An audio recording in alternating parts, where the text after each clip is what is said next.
together. Just don't do Listen, nothing to your All booty. right. Your booty We is are fine. live, y'all. now I gotta Oh do shit. some Another squats. episode of You Ain't Shit for Watching is starting now. How y'all doing, heathens? I'm here with another Heathens. episode. Today we are starting and we talking about domestic violence. If my woman don't get her ass about the kitchen, she might be domestically abused. Did you just tell her to stay on the porch? You know it, though. I shouldn't joke about that. That's not funny. You Abuse ain't is not lying. funny. Look. It's nothing to laugh at. But we do need to talk about it. It does happen with men. It happens with women. So every day. let's talk about the ways to avoid it, and let's just get into the discussion. Shit, we're gonna run from here. Who's on the panel tonight? Why don't you introduce yourself? Daphne. My third eye. Right. Ninja Assassin is here. All right. So we got Miss Daphne, the heathen, Okay. Keep on. Bianca, the other heathen. Yes, Big booty Bianca. I'm here. How y'all ladies Present. doing? We chilling. Chilling? Yep. Living I'm your best actually life? doing pretty good. I had a good day today. This guy brought me some roses, so hopefully he's not a domestic Aww. violencer. Oh, well, he must have fucked up then, huh? Make sure there's not a No, recording I in just those met roses. him the day before yesterday. He probably put a little camera in them roses. He Oh, probably so see he your trying booty to right now. catch you. He trying to, I don't know what he trying to do. He trying to said get he in you covered. love. He's smart. Tell him he's smart. He's trying to get the draws. Go ahead, girl. Nigga brought you some trinkets. He He said go this give will me make some new access draws. faster. We can go to Victoria's and get some new draws. He can't get these draws. We go get some Like, draws oh, together. you want to see my draws? Let's go to Victoria's Secret. I get you some. Look, Look I like at that. him. Damn shame. Crazy girl. So yeah, you know what? I don't forgot what the reason, the basis for me wanting to talk about domestic violence, but I feel like it's a conversation that really needs to be had in our community, because it's all too common where it goes untalked about, right? And people think it's normal. On both sides of the spectrum, men get their ass whooped too. So I'm gonna speak on that tonight. But Daph, I think you got a story to tell us, right? You've been abused in your lifetime, is that right? Well, you saying it like it was funny, but on a serious note, yeah, I am a survivor. Yeah. So, what, if anything, have you learned from that experience off tops? And then I want to get into the story. Have you learned how to kind of spot domestic people or abusers, people who will violate you? What did you learn and take away from the situation? I mean, that experience is what led me to work for the state as a case manager, because I wanted to be able to make sure that kids didn't have to experience their parents arguing or fighting and things like that. So that inspired me to help other people, because a lot of people don't survive this kind of situation. They are usually killed, especially when the person breaks it off. That's when the other one gets crazy and things happen. So I did learn. I was very, very young when this happened. I was in my early 20s. So losing your mother in your teens and then going through that, you learn from something like that, because I wasn't shown what love was when it came to being in a relationship. I watched it with my mom and dad, but I was young. I didn't get to ask those questions to my mom. Hey, if he hits you, what does that mean? So at the end of the day, it did make me stronger. It made me very strong, and it helped me to help a lot of people. I have saved a lot of lives in my lifetime since that issue happened. So I'm thankful that I was able to give back to people. Yeah. Did you grow up with domestic violence in your household? No, my mom was tough, so my dad knew not to touch her. My mom was very heavy-handed. She played football and basketball, so it would never happen. With the shits, huh? Yeah, my mother. I seen my mother hit my uncle. They got into it, and she punched him and broke his nose. She called the cops. They took her away. That's when I knew my mom was no one to fuck with. So she taught me to be strong, but at the same time, I witnessed that as a child, and I just thought it was cool. My mom was tough, but so she out here kung fu ass whipping. She was not fearful. Well, my dad and her never argued to that point, if that makes sense. Like, my dad never put his hands on my mother. Never. I never seen that happen. So even when they were in their worst times, when they were just like in two separate rooms, it was still no violence. So yeah, I never experienced that as a kid where I saw it. Okay, that's brilliant. In terms of the relationship, how did you meet this dude? I met him playing basketball. let's give him a name. Let's call him Rodney. Okay. Robert. My girl is in the background talking about some Robert. Okay, we'll call him Robert. All right. So how did you meet Robert? I met him playing basketball. I was at a open run, and I was hooping with a team. And after I was done, we lost, so we had to wait. And he was playing, and then he lost, and he ended up on the sideline where I was, and we just started talking. He was like, "How long you been hooping? You a female? That's dope." Blah blah blah, and went from there. Did he display any kind of habits that kind of gave you a red flag? Thinking back on it now. Thinking back on it now, yes. I mean, I'm embarrassed that I did not act on it, but I remember when we went to this open gym, and this was like maybe our 4th month that we were dating. We went to this open gym in Glendale, and he was giving this dude buckets, like bam, bam, just hitting him left, right, scoring on him, killing him. And there was a moment where he went for a layup and he missed it, and he got so angry that he hit the like he went up to the door that you push out to leave, and he hit his head against it and said, "Man, do better." And everybody in the gym got quiet, like, what the fuck? And he started bleeding. And he said, keep going. He told him to keep playing. He kept playing with the blood coming down his head. So in my eyes, I was like, okay, he's just passionate about basketball. I don't know, but that was a sign of crazy. It was crazy. He was. People were scared of him. He was so mad at himself for missing a layup. That happens in basketball. You miss a layup. And to almost kill yourself. Like, he hit his head pretty hard where it started bleeding. And after the game, he was like, just a little blood. Like, dude, you were bleeding. He had to go to the hospital. It was real blood. Like, it was open. So I guess I felt in my heart that he just loved basketball that much. Basketball was like, like he had died for it. So I let it go. And I should have just said no right there, but I didn't. Now, Bianca, I heard you in the background. What was you finna say? I was just expressing my flabbergastedness. Cause like, just a missed the layup. That's it. Like, damn. Yeah, like, that's wild. Like, this nigga is crazy. He was mad. And you know what? People that knew him. They knew that was his behavior. Nobody put me on game. And these are people that have grown up with me playing ball when we used to go to the rec center. They knew this nigga was a psycho, but I guess they thought in my mind that I knew this already, but I really didn't. That's the first time. When you say they knew he was a psycho, did they know he was prone to hitting women, or are you saying no, crazy? They knew that he was crazy, because if a man will hurt himself over something that small, what do you think he'd do to a woman if she made him mad? So, because when he hit that door with his head and the blood came, I'm looking at his teammates. They were looking at him like, they were like, what the fuck? Like, they were looking at him like, dude, what are you doing?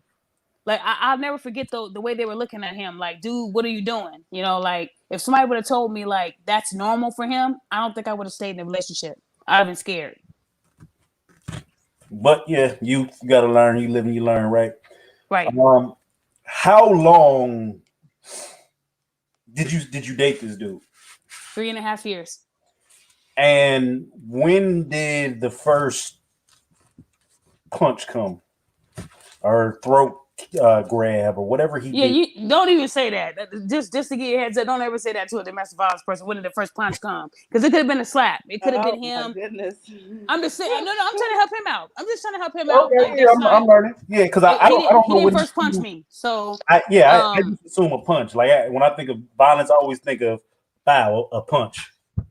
Okay, so the first thing he did was he pushed me into the wall, and what happened was, the job that I was working at, I had all my coworkers' phone numbers because we used to carpool to work. That's what we did to save gas, you know. So my phone was ringing like at 9:30. My friend Kelly was giving me a call to see if I was going to ride with her in the morning.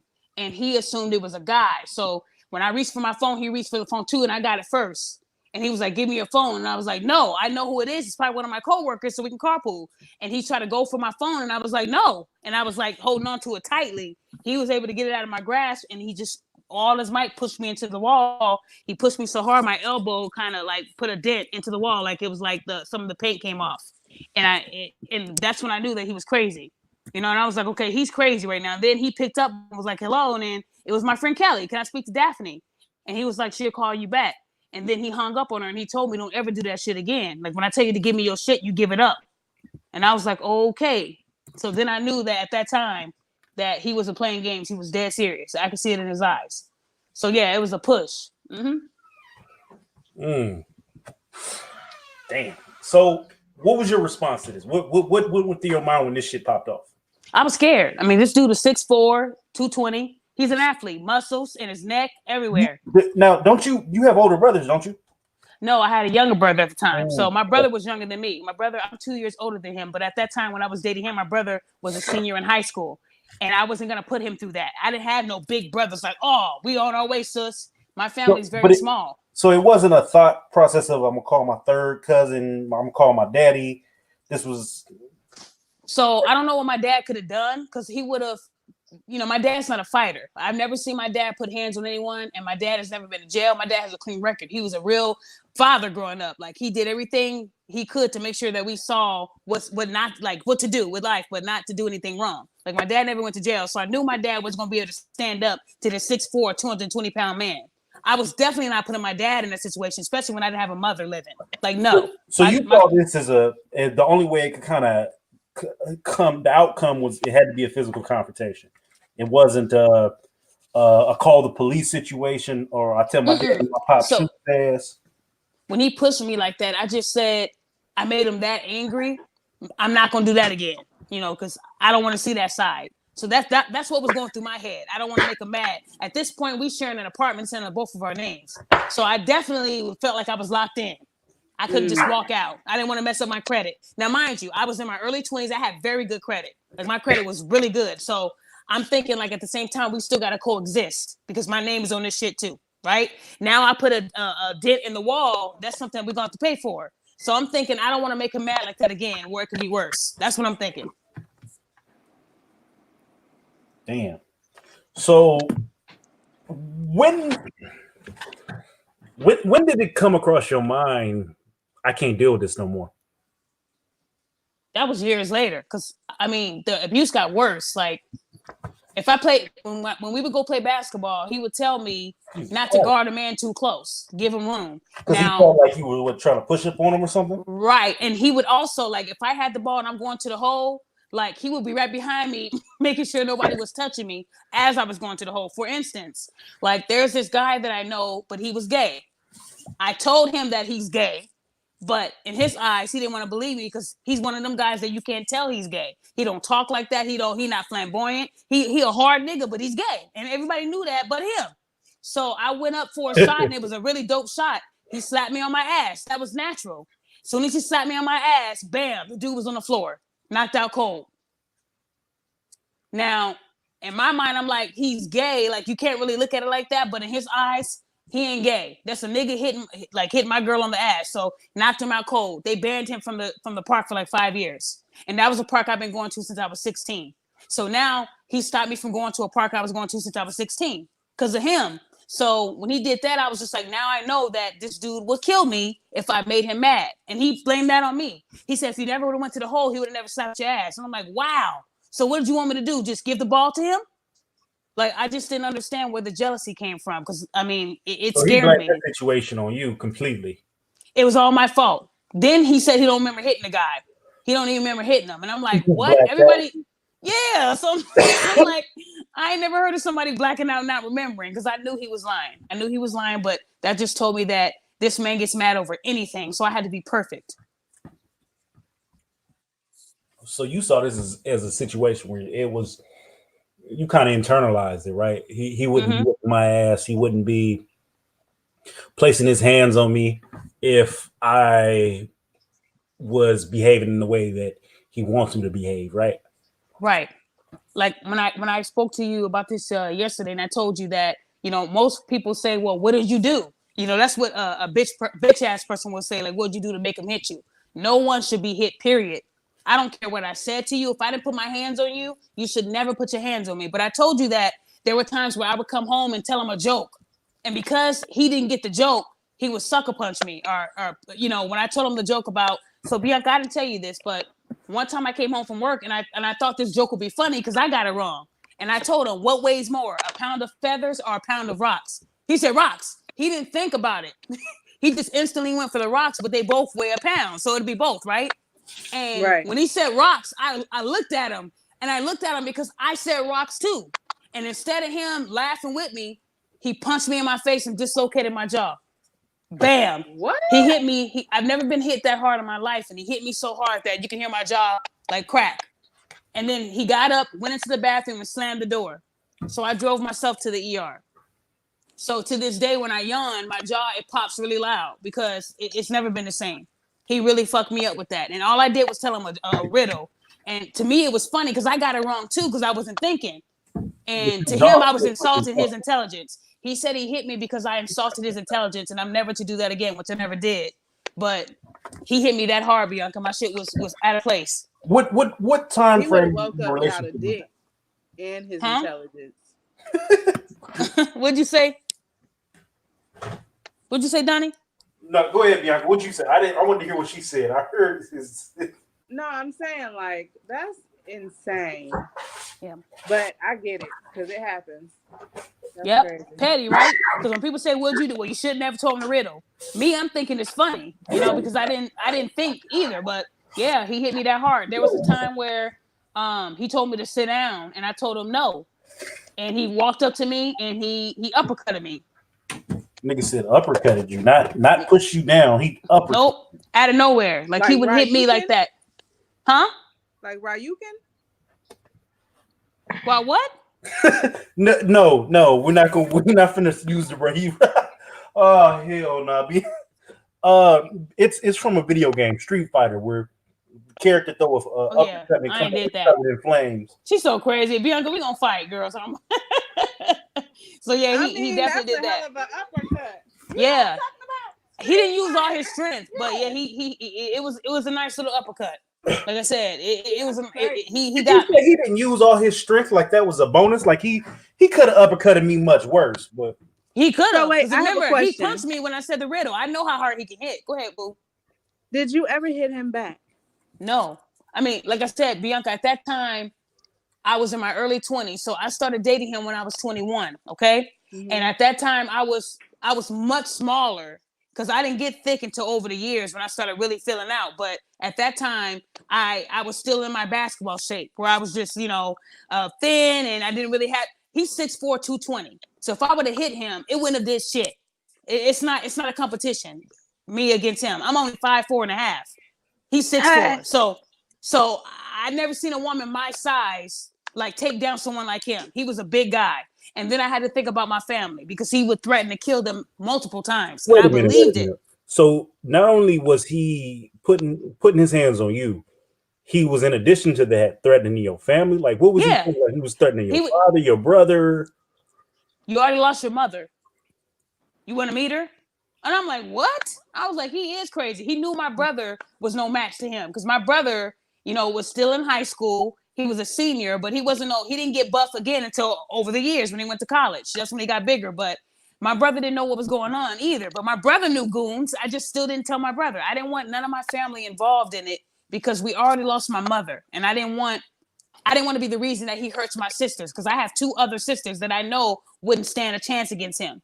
So I kept it a secret from my family and all the black eyes and busted lips. And I would tell them it came from basketball because they know how hard I play. I dive for balls. I'll get in a person's face and say defense until they get mad. And I've had my nose broken in basketball. So they believed all the physical injuries came from that. I was so good at lying. Hey, look, I'm going to tell you this. Your daddy a killer. And you don't even know it. Check that out. Look, Bianca, you crazy. Always my first thought because I'm telling you the truth. It's no matter whatever goes on, you don't think a father would come to his daughter's defense. Like I know you said you thought of it as a one-on-one physical confrontation, but to be honest with you, if you in a situation when your daughter's getting beat up, you don't have to know kung fu. All you need to know is gun fu. You understand? So okay. Well, at that time I was thinking that. I was young. Like I said, losing a parent is already hard enough. So I didn't want to put my dad in any predicament that would get him hurt. So yeah, that's what I'm thinking. Remember, you gotta put yourself in my position. Young, didn't have my mother growing up. My sisters I was on my own. Me and my sisters, all of us were not like tight. When my mom passed away, it really did separate a lot of us. Like we all had our own little thing going on. So In my mind, it's like if you tell your dad and he does act on hurting your dad, now you have no parents. Now, mind you, I didn't have any grandparents that I knew because my mother's mom died on her birthday. My mom passed in 2002. My grandmother passed in 2003 on my mother's birthday. So there's all my grandparents. I had nobody but my dad. So at the end of the day, I didn't want my last living parent to be killed because of me. And then my sisters and brothers hate me forever. I saw that in my head. And that's why I didn't say nothing. So he played. You have to be in it. You have to be in that predicament to really feel what I'm going through. Because it's played easy on to say what you would do he until you're created in more it. fears, and he really had you wrapped around his finger in the sense of he played every kind of predatory trick he could on you. So he told you he was going to threaten your family. He was bigger than you. I'm sure after he put his hands on you, did he do the whole baby? I'm sorry. Bianca, I'm sorry. it was just like almost love got to do with it. He would hit me and then apologize later. Bianca, I hear you huffing and puffing, Queen. I know it's one thing somebody told me is unless you in it, like you hear somebody say, yeah, he held me down and he kept me, and somebody will say, well, if that was me, I would have. It's easy to say what you would have did, and unless you were in this situation, it's hard to really say what you would have done unless you've been in it. And I'm young, mind you. I'm only 21. I'm young. 21 to me, I'm still a baby in my eyes, right? And I didn't have my mother. I lost my mother when I was a teenager. So in my eyes, this was love. Yeah, it was love. Victim for that nigga. It ain't like I was 30 going through this. Like I ain't a fool, but I was a young fool. I was a young fool. I could have done more, but I didn't. Right. And I never once called the cops on this man, Bianca. I wouldn't call you a fool because I've been in situations before. My mother's advice to me when I was very young was, you don't ask a crazy motherfucker questions. You just be quiet. Damn. And that's how you save your life. You know what I'm saying? Yeah. So I've held on to that principle. You don't ask crazy motherfuckers questions. And I've been around some crazy motherfuckers in my life, and I'm still here. Thank God. I'm amen to that. So I've been in this. What's crazy about your story is, I was in a relationship with this guy. I was supposed to marry him. Matter of fact, we got into a big ass fight in the car after we got our marriage certificate. That's a whole nother story. But our first altercation was over a phone. Damn. He told me that I had to delete all the niggas out of my phone. He was paranoid too. Psycho ass nigga from DC. And I was like, well, okay, cool. I'll delete them, but you deleting yours too. You know what I'm saying? Sure, right. No problem. Let's get to deleting. And he had my phone and was going through my phone, so I went to reach for his phone and he hit me in the stomach. He punched me in the stomach. Over his phone. I don't remember what I did in return. But it was cool. Him back. But then we got to like tussling and stuff. And at that time, I was probably about 170 pounds or something like that. And I was like, wait a minute. I'm thicker than this nigga. That's what I said. Like, I'm thicker than this nigga. And he was like slamming me. Like, he was picking me up from behind and slamming me and shit. He kept doing that to me. So when he went to pick me up again, I just put all my weight on him. And he fell backwards and hit his head on a cinder block. I thought he was going to die. That nigga got up and went crazy. I just balled up like, fuck it, just whatever you going to do. Because I thought he was going to die. Damn. But the shit gets real in the field. I said when I was a little girl that ain't nobody beating my ass. Yeah, I don't give a fuck who it is. But I've been in a situation where I knew, because I've been in 2 domestic violence relationships. And one, I was with him. We were supposed to get married. The other one was the last long-term relationship I was in. We were together for 10 years. He put his hands on me twice in 10 years. The last time he put his hands on me is when I was like, okay, I'm done. But I was so financially intertwined with him. Our lives were so intertwined. I had to plan my escape. This is the dude we talked about before with the Yep. Okay. Yep. Can you all hear me? Yeah, I can hear you. Sometimes he put his hands on me. I was Shit, I don't know. I don't know I'm what he sorry did. All I to know is when I was hear 9, I all got to the looking up. experiences. Mm-hmm. Um, So, what and when I you get in that asked my mode, like I just got to grandfather, survive this situation. You No, got to right? do what she you can got to hear do to you. survive. And if that Bianca, can you hear consists of Melody? shutting the fuck up, Hold on, Bianca. Can you hear I don't. Melody, Bianca? Can everybody no, I can't. mic check? I can Let's Who hear is her. that? let's Mella in the house. Mic check. Oh, hold on. Let We me all good? refresh. Hold on. How are you? Terrific. Go ahead, And Queen. as well as you, as well as all of us, we're all terrific. This is a dear topic. Dare I say, my mother experienced domestic violence at the hands of my father, who actually adored me. And it was very conflicting growing up. And it took her sisters to intervene. You know, she couldn't play it off with you know, that she couldn't play any marks of abuse off. And fortunately, my aunts weren't going to put up with that, so they kidnapped her basically. And and us children being with her, he wasn't allowed.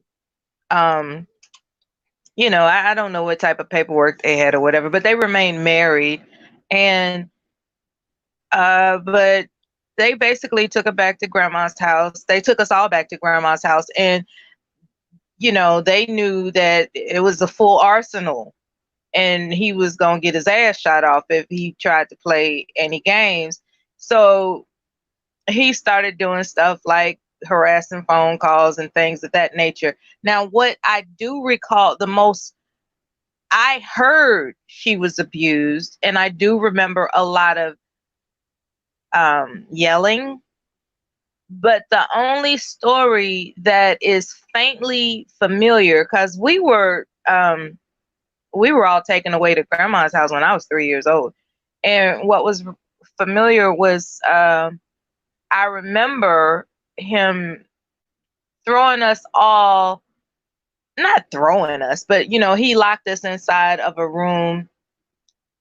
You know, like he put us on a bed. He took off his belt, which was this huge, big 1970 Isaac Hayes grommet brass How field. old were you at that time? I don't mean to interrupt, but how old were I you? was I was about 3 years old. So I'm thinking at 3 years old, he getting ready to whoop us. But he took off his belt. He put us on the bed in a bedroom. He took off his belt, walked out, closed the door behind him, and all I heard was my mother screaming for her life. And and we were banging on the door trying to open the door, and it was crazy, right? And eventually my aunts had, you know, somebody break down the bedroom door, and they gathered us up, and we were, next thing I know, we're at grandma's house for years.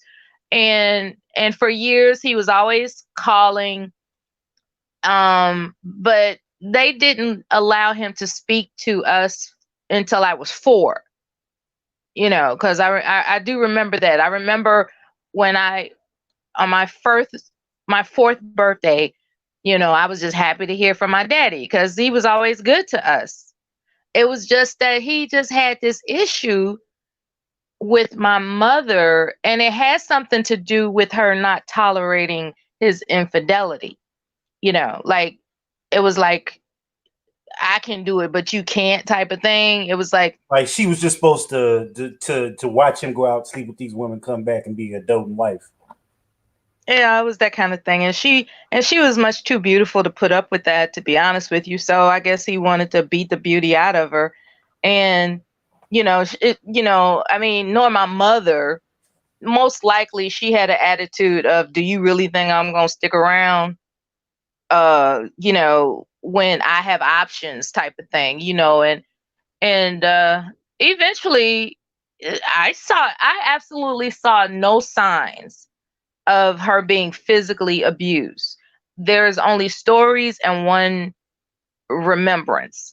But and it and that's and because I knew he was also monstrous in different areas of the city, he was just an all around monstrous type of personality with everyone except for me. It was as if I was the apple of his eye. So it's very confusing. How could somebody who is so damaging to others be such a quote unquote gentle giant to me as his daughter? Well, as I found out, he married my mother as a virgin, and me being the firstborn, that meant a lot to him. So as far in his eyes, I could do no wrong type of thing.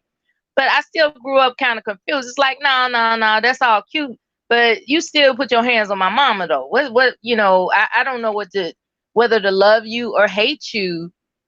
And I mean, what could, it was very confusing. So I'm speaking from that aspect of domestic violence as to why it's important that mothers who would consider enduring it for the sake of the children, it's not a good idea. It's not a good idea for children to have those type of impactful memories, because it distorts the it distorts certain views about manhood. You start to wonder if all men are cowards. And so in order for me to cut that off, because I knew that wasn't the right train of thinking, I asked my grandfather one day, what makes a man put his hands on a woman in a bad way? Because I'm young, right? That's the way I asked the question. He said, because they crazy. And he just left it like that. And if I was older, I'm sure I would have had some follow-up questions. But that's pretty much what it is when you spot. And I said all that to say this: your instinct will pick up when somebody is unreasonable, and that's when you walk away. And your safety is priceless.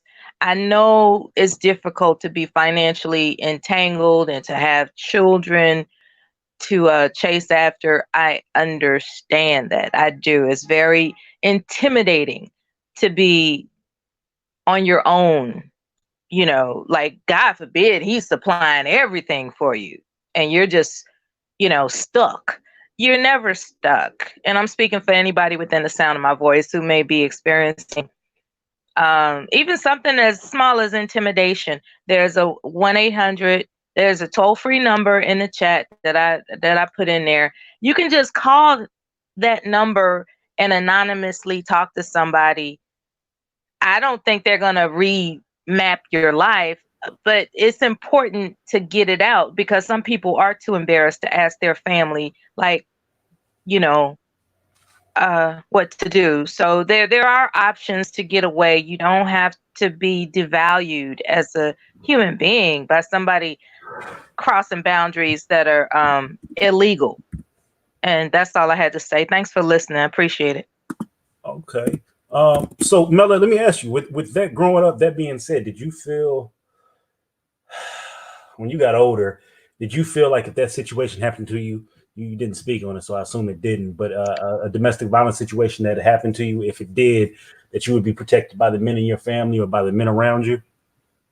I was always protected. It was about what would I do if I was ever cornered. And I learned very, I'm quick to defend myself. I'll put it that way.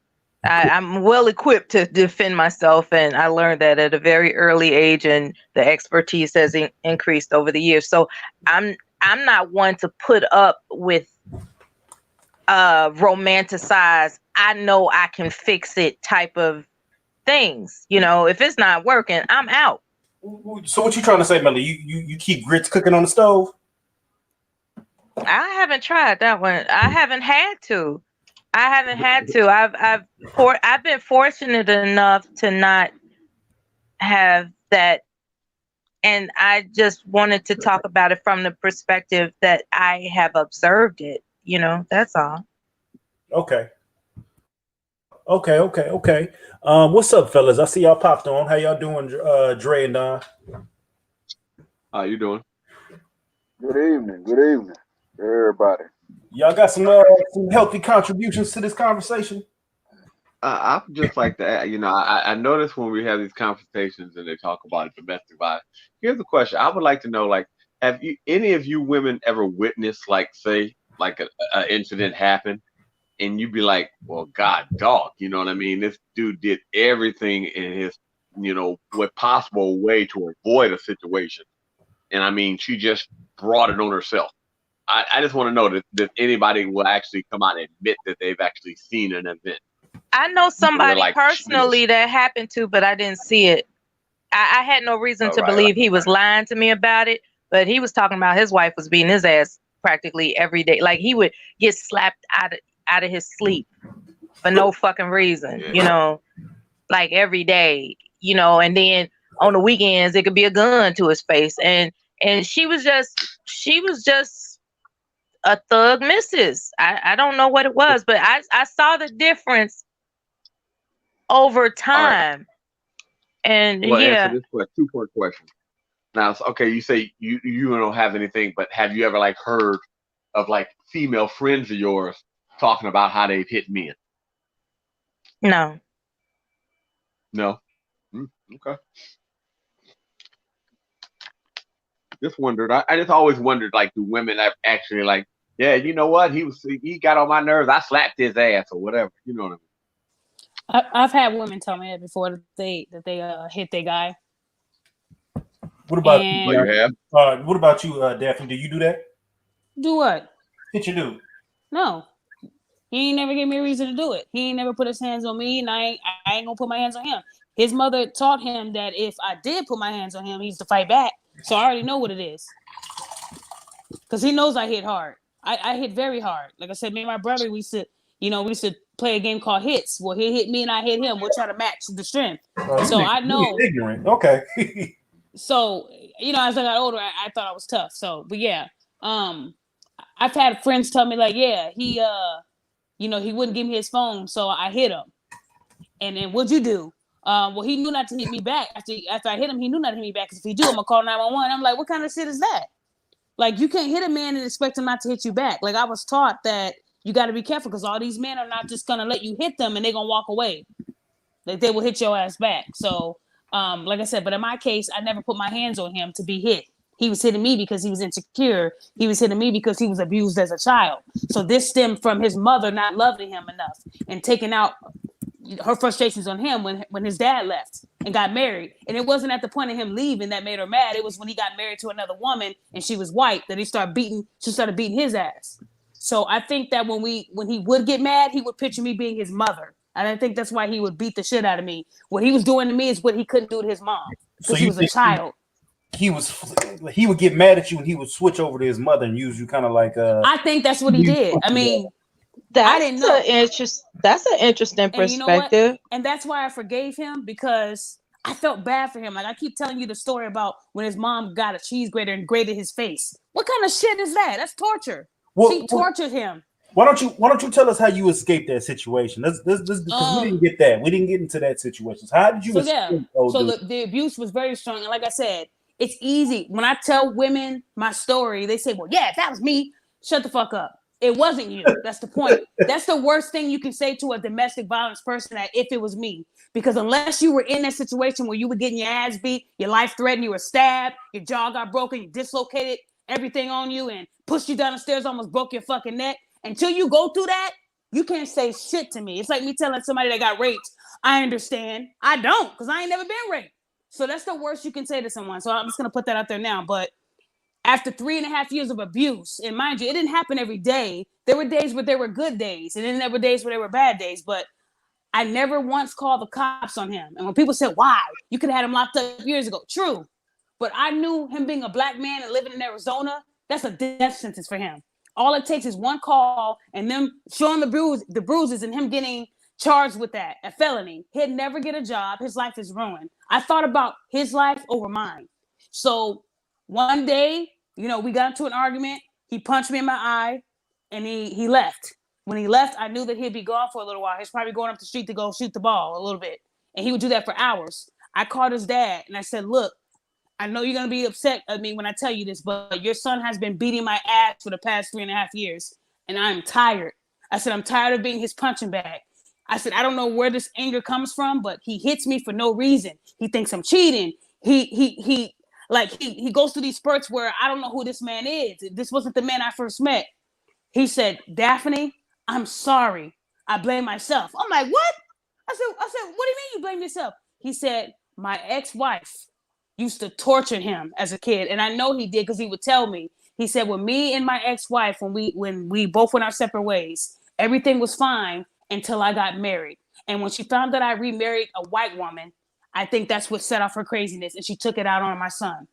He said, the thing is, I tried my best to get her locked up, but she had so much fear in him. He would tell them, no, my mom didn't do this. I got this playing outside. She had that much, like, he was that scared of his mother. He wasn't scared of his dad. He was scared of his mom. And that's the crazy part. But he said, look, I'm sorry that you had to be the result of her torturing him. Go ahead. What do you say? So he was like a DMX kind of guy? He was like, because DMX's mother used to torture him. You know what? I didn't know about and DMX.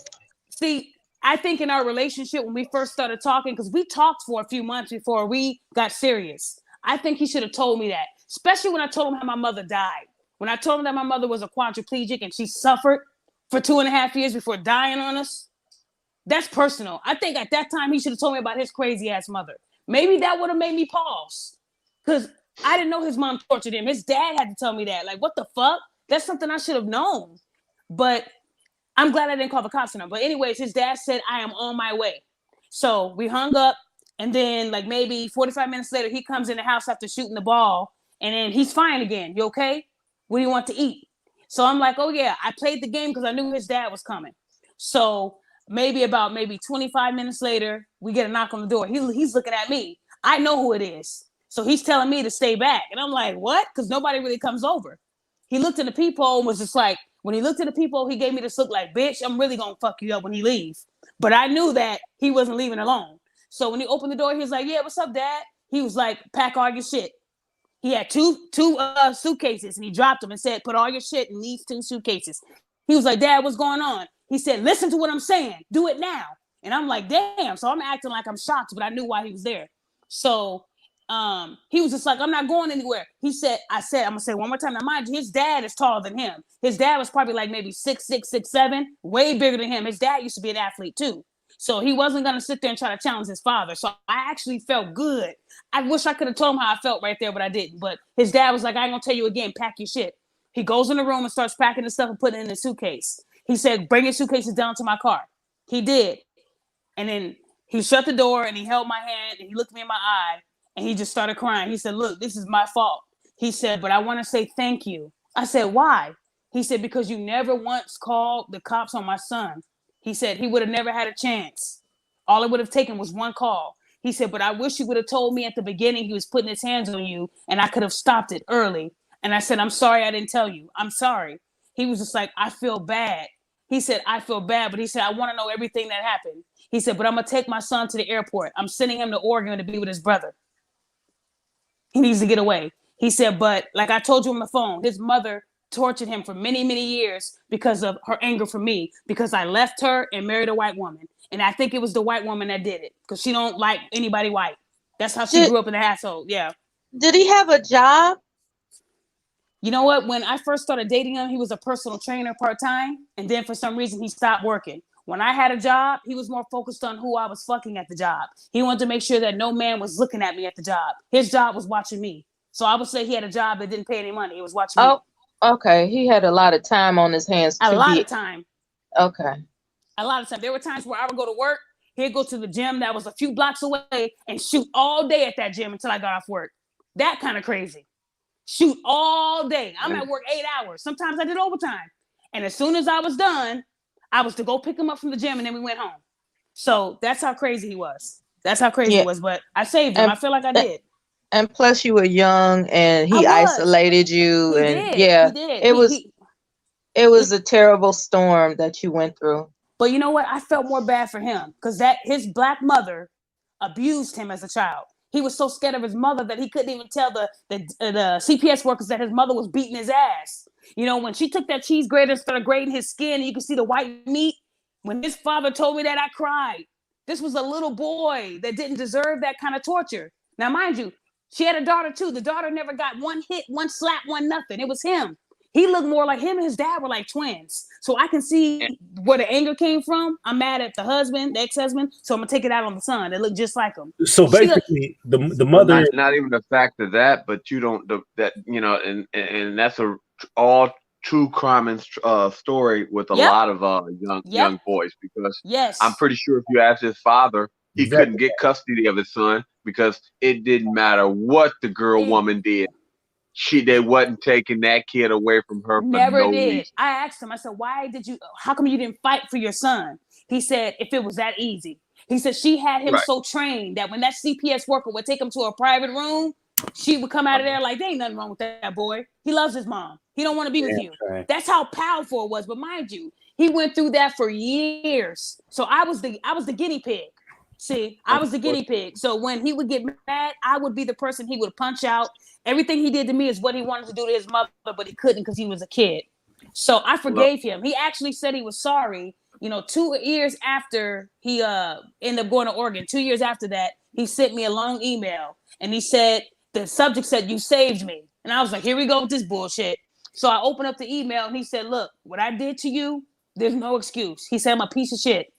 And I still have the email now. I still have it. I don't know why, but he said, what I did to you, I put you through a lot of abuse. I could have killed you. He said, I went back and I thought of all the things I did to you where I could have taken your life. And I wouldn't have been okay with that. I would have killed myself if I hurt you. He said, but you saved me because if you didn't call my dad, I'm almost positive eventually you would have called the cops on me and my life would have been over. He said, I didn't value your life because of what my mom did to me. He said, I should have told you how she abused me, but I'm a man, and I felt like I would have been soft if I told you that she was beating my ass and doing all these things to me. He said, but thank you for calling my dad and saving me. He said, because I don't know where our relationship would have went. He said, I could have killed you. This could have happened. That could have happened. He said, but I hope that you can forgive me. He said, if you can forgive me, I promise you I'll be a better man to the next woman I get with. And I responded back, I forgive you. And that was it. We never spoke again. I mean, when you after this event happened to you and you hear men talk about the problems that they, have had trying to get their children and even with proof and all like that, what perspective does that bring things to? I understand it because, like I said, you got a lot of men in this world that have been abused and by their mom. I mean, like I said, we were just talking about Kobe the other day. Kobe's mom was an evil ass bitch who tried to sell all his things because she was mad at him. A mother doesn't do that. A mother is supposed to love her son or her daughter. You're supposed to shower them with love, even if the dad is not around. But the thing is, his dad was around. She just had that control. Back then, the mom was the main parent. Like the mom got to say, the mom can take the kid out the state. That's not kidnapping. But if the dad do it, it's kidnapping. So in Arizona, the mom is the winner. Like she would win every case. You feel what I'm saying? So no man should have had to go through that. And I felt bad that he did. But you got men that go through that right now, and they won't tell their chick they went through that. Instead, they will, if they push that button, they go crazy. This happens. I'm hitting you back. I don't know, but it happens. Yeah, unfortunately being a guy, you don't have no leg to stand on. And you can be like, well, I'm a good person. You could be like, I make $5 million a year. She make 20,000. She a drug addict, this, that, and the other. You will still have to fight tooth and nail to get your kid. Yeah. She could have other children taken from her already by the state, and they still won't give you your kid. Woman always wins. In that system. And you be like, well, wait a minute. If y'all done took the other kids, why the fuck I can't have mine? That was one of the things. Well, that doesn't constitute as abuse. I would like to say, why? It's like it's different. No, it's not different. That's the same. No, how is it different, Queen? Can you tell us how it's different? I think that if men are proactive in collecting evidence and keeping up with how they communicate and things like that, it'd be easy to prove their case in court. If you're dealing with a nut job, you got to learn how to play that nut. All right, But let me do me a say this. favor. There, hold on, boo. Donnie. Yeah. I want to say this. Do me a favor. Since you sit up here and saying this is bullshit that she done said, like, do me a favor. When She we say go off bullshit. air, What? no, wait. Listen, when we Okay. go off air, I want us all to stay in the chat here. I'm gonna go ahead and screen share the videos of my son talking about his mother beating him. Oh my goodness. And I'm gonna show so you can I see don't think I all can the see you that, can see man. I don't listen want so to see you that. can see all the bruises on him and everything like this. I don't showed wanna see this that. information in court and I still did not get custody. Just letting you know. I'm gonna show the videos to you when we go off air. I'm sorry to hear that. All right, yeah, I'm that's sorry to hear that. that's some crazy shit. Yeah, that's not That's necessary. also I part figured of that like that. If violence. you want some proof, there's proof for you right there. I mean, I'm gonna show the video. I know people on the opposite. You can side put of it in the fence back as well. chat for those who are. No, I got the pictures and the have a- videos. I'm gonna show the pictures and videos. I believe you. The thing is, I Yeah. believe. I do. think, I believe you you as know, well. It's just that my stomach can't. I don't You wanna know, see that. my stomach mean, can't take looking look, at I pictures worked. But of an keep abused in mind, this child. show is about I was domestic telling violence. Dunny. So I was domestic telling Dunny violence how- encapsulates the whole house. It's a domestic situation, right? So Right. the kids can be beat. You know, the kids, little, I don't know, the kids can be beat, but basically included in this conversation. But go ahead. Like I was telling Dunny that when I worked for the state, I did it for 4 years, and I had families on my caseload, sometimes up to 120 families. And it was our job to, if we got a tip that somebody was not treating their kids right, or the dad was beating on the woman, or the woman was beating on the man, we did what's called pop-ups. Like we had to show up to see what was going on in the household. There were times where I would tell the kids, show me where you do your homework. They opening up their backpack and roaches are just coming right on out. And I don't like bugs. So there were situations where these kids were in the most rugged conditions.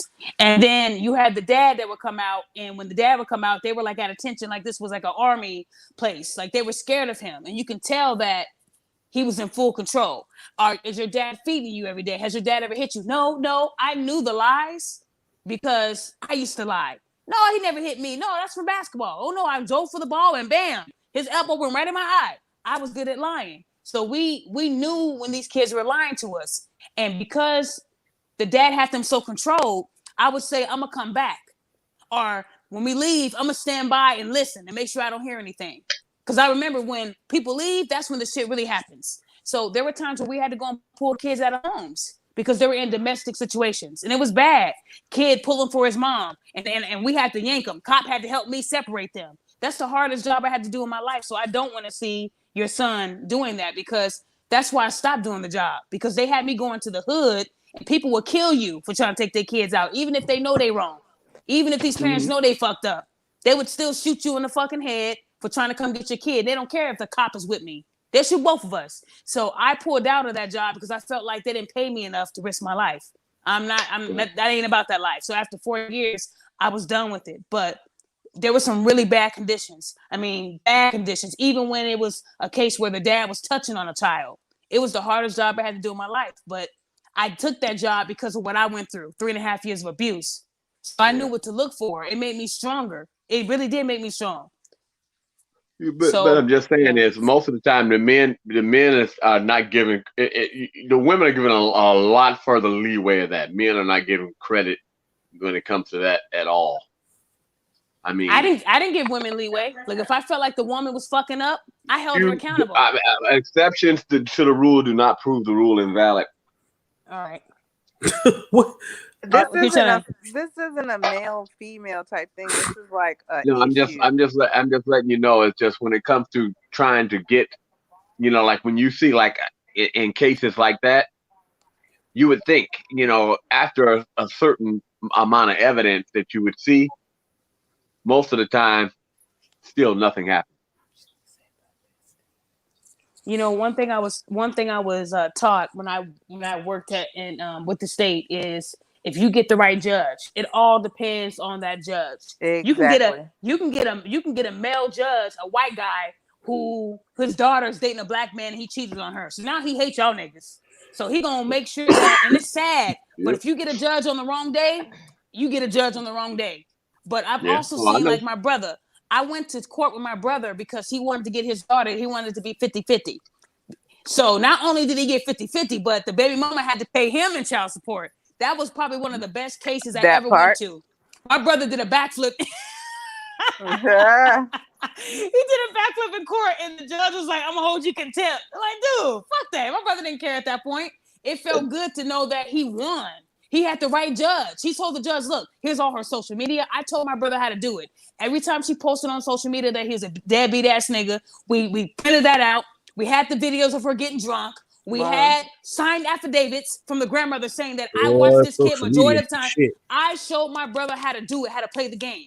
And he had a white judge. We went to court. He had on his double-breasted suit, hiding all his tattoos from the neck down.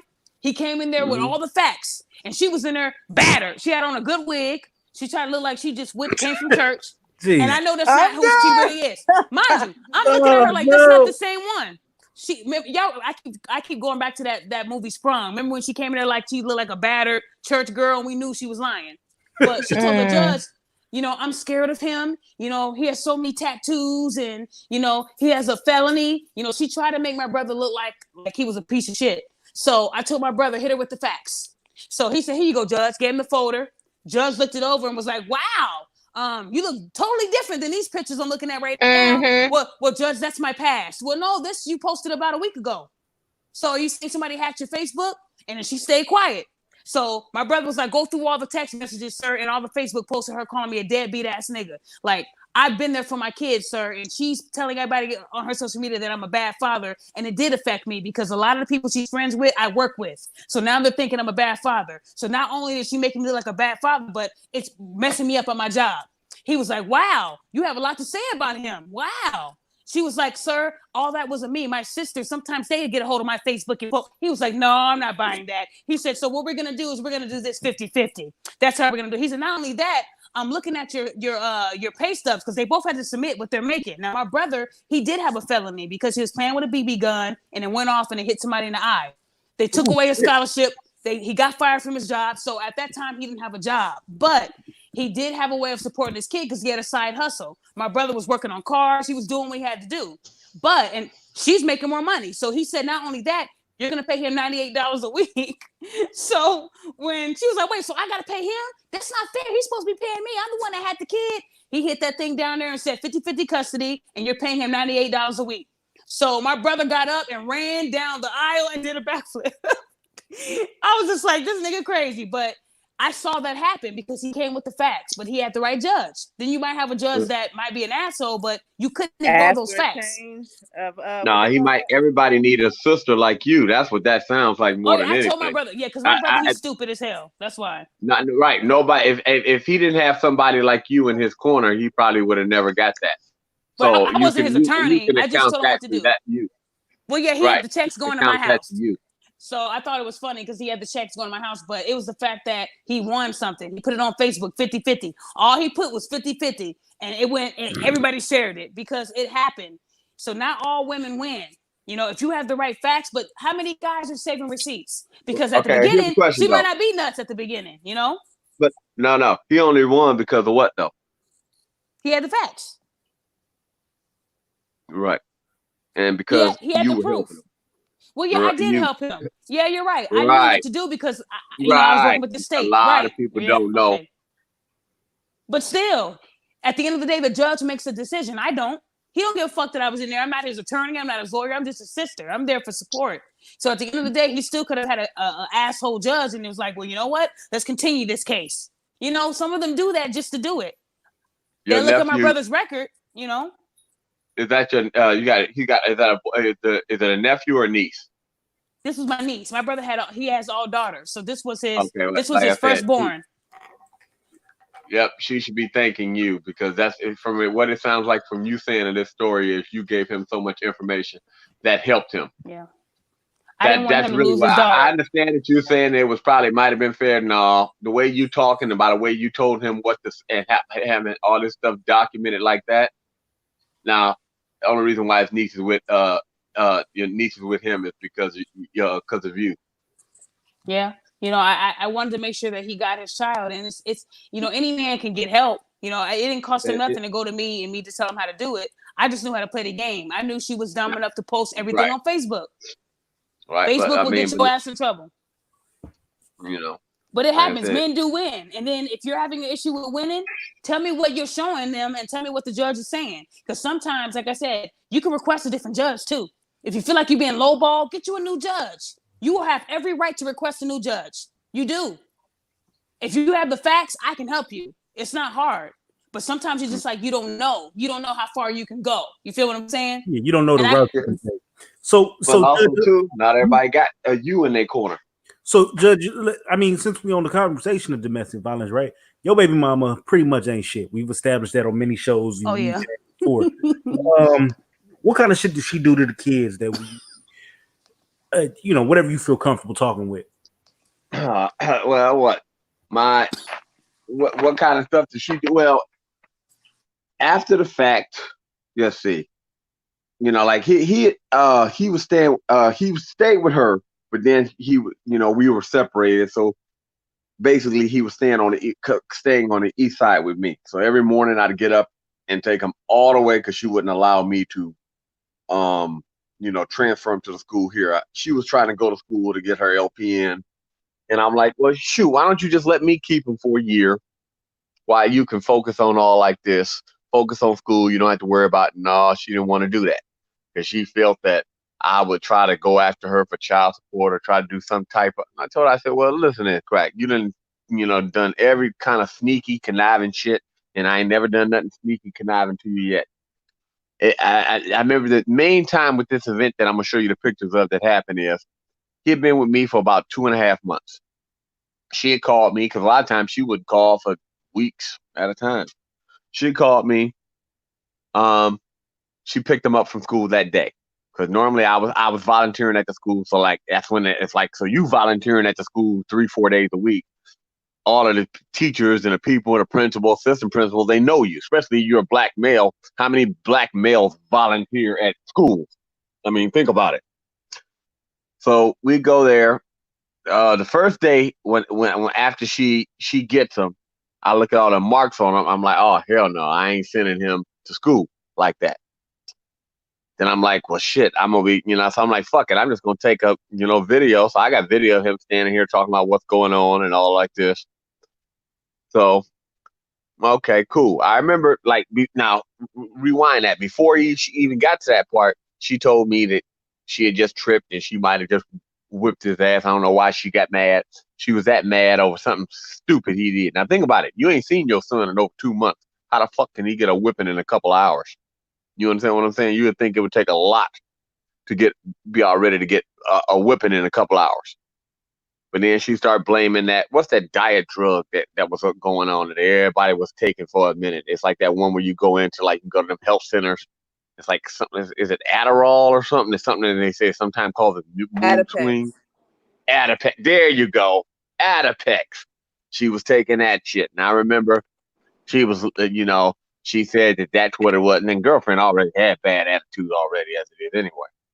So, he comes over, does all that. The next day, I'm like, man, I ain't taking this boy to school like that. I keep him out that day. So the next day, he goes to school. And that's when they see the marks on him. And they look at him. And the first thing they thinking, because they see me dropping them off and picking them up every day, they call, because the law by school, if they see a mark on the kid, they got to call. And he said, no, it wasn't him. It was mommy. And it was like, when did you see your mom? And he was like, oh, 2 days ago. So that's when she called me, because to show you how much crap that they had it in, the people at the school knew who I was, but I wasn't actually listed on none of the paperwork as his dad. So to show you how she did everything in her possible to block me from every damn thing. Okay, so they come see, and then that's when the teacher said, well, wait a minute. She said, this guy right here, he picks him up. He volunteers here at school every day. And the child said that she did it to him. He said, why are you taking the child away from him and giving him back to her? Well, that doesn't constitute abuse. He said, well, wait a minute. He's going to get in trouble for telling us. He said, so what's the fucking point of us? Because this is what the principal said. What's the fucking point of us calling you, telling you guys, if you're going to take him away from the person that has been taking care of him, and at least we know who this person is.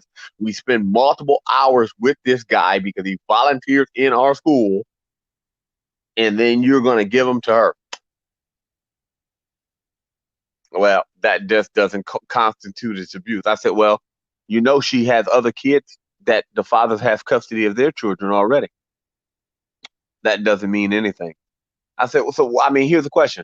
If I got printables, I got video, I got tape, I got other fathers that got their kids, if all this shit ain't enough for me to get my child, what the fuck is?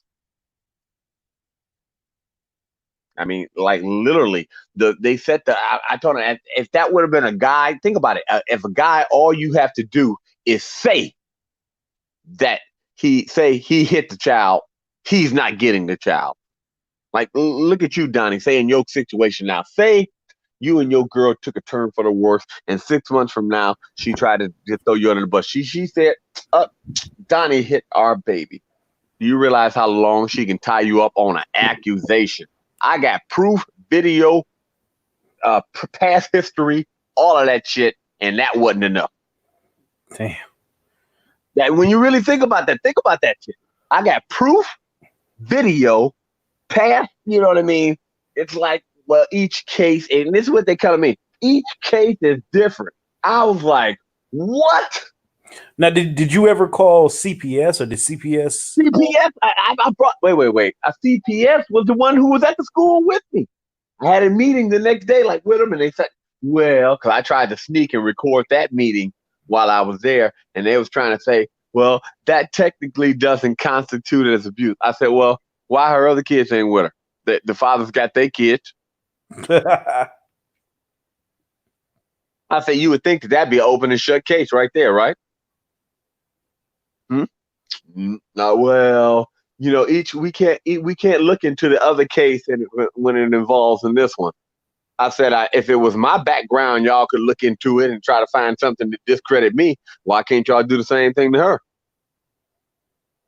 Mm-hmm. Like literally, like that day, she said, like when they turned it back, she said, "Oh, just for that motherfucker, you're gonna be wearing orange next week, right?" Immediately. So this is what happened. She goes down to the child support office the next day. All of a sudden, within a couple of days, I'm getting a letter in the mail. And then within a month or something happened, they come pick me up and I do a couple of days in jail for child support. Like literally, because she said, oh, I did that to him to make sure that he couldn't get our son. What? I mean, she admitted it after the fact, yeah. But I mean, like literally, it's like, because even though I even told the people, I said, well, my son technically has been staying with me. But I said, she came down here and did this crap so that she can prevent me. Because if I'm fighting you guys and I'm fighting you guys here, I won't be able to put up a good enough front to see what's going on. It was like, shit. Like, that's what's so bad when you hear women in the system that actually come out and say, yep, I've seen women do that to you guys all the time. Yeah, you better than me because I'd have hired a team of crackheads to go whoop her ass. So, well, I ain't even gonna lie, man. A couple times, I'm one of those ones. I try not to do anything, but I'm one of those ones where I've come up with some pretty outlandish ways to dispose of people if I wanted to. All right, well, don't incriminate yourself. I was playing, nigga.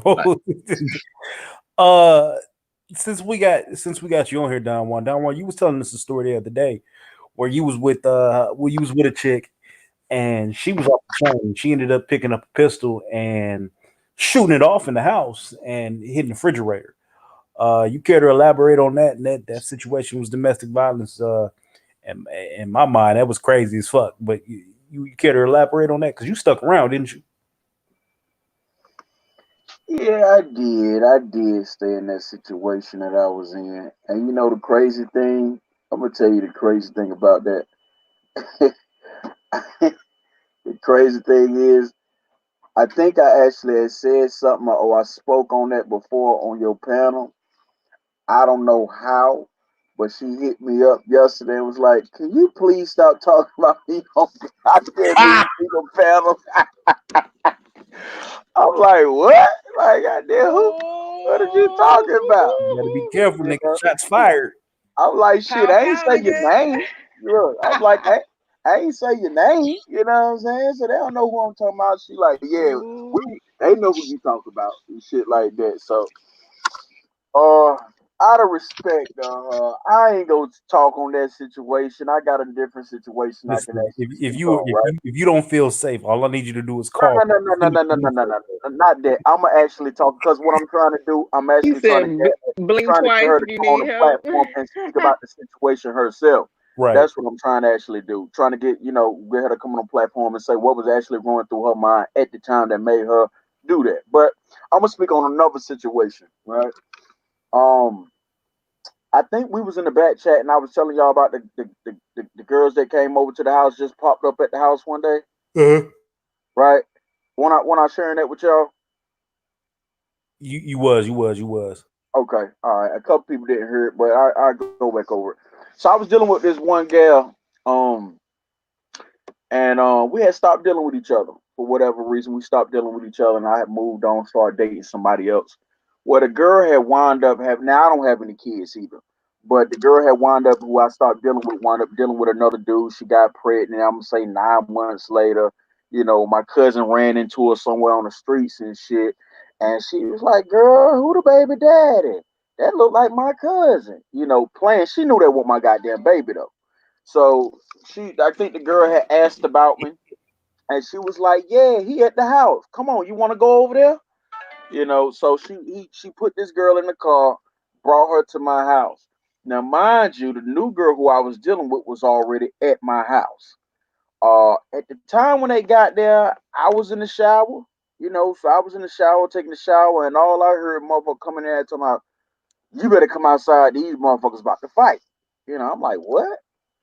So she like, "Yeah, so and so here and Tamir over here." And I'm like, "How the fuck did they get here?" You know what I'm saying? Like, it's long story short. So I'm like, "All right, I'll be out there, get out the shower, get situated and shit." So by the time it's a big commotion now. By the time I get outside, goddamn, you know how like your neighbors come outside like they checking the mailbox, but ain't goddamn no mail in the box, so they just kind of hanging outside on the porch and shit. So that's Yeah. that's what's going on and shit. You know what I'm saying? Goddamn, Nick, motherfuckers checking the mailbox. It was maybe it was Sunday, so there ain't no even goddamn mail even ran that particular day. But ne- nevertheless, it was bringing attention. You know what I'm saying? I probably would have did the same shit. The motherfuckers calling Act commotion. like I'm that gonna too. go and You hang out crowded on my. out or something. I'm gonna hang out on the porch and see what's about to transpire. Right. So um the girls wound up getting into a fight. You know what I'm saying? That's not what I actually wanted. You know what I'm saying? So, but they ain't listening to me. You know what I'm saying? And I guess it's almost like women are like men to a certain extent. Like when you get two men that testosterone is up and niggas is saying this and challenging this, it ain't too much you gonna be able to do, but let them motherfuckers goddamn throw them things. So it got to a point for me. I'm like, you know what? I'm not finna get in the middle of this shit. If y'all goddamn want to do it, go ahead and fight. And the motherfuckers popped off and got to fighting, right? The girl who was losing was the ex girl who I was no longer dealing with. She lost the fight, and she got upset with me that she actually lost. Right, so I'm trying to get her in the car, like, cause the girl ripped her shirt and her titties was out and shit. So I'm like, look, go ahead, get back in the car. I'm trying to put her back in my cousin's car, who brought her over to the house. You know, um, and out of nowhere, she like, "Fuck you, motherfucker," and like hit me with the right. I'm what the fuck?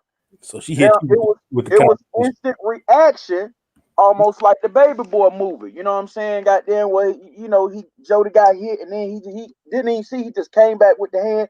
It was almost like that. You know what I'm saying? Um, but I used that story. I solely used that story. I wanted to actually speak on that because people tend to think that men don't actually go through physical abuse, emotional abuse, mental abuse, whatever, domestic violence, right? But that's not the case.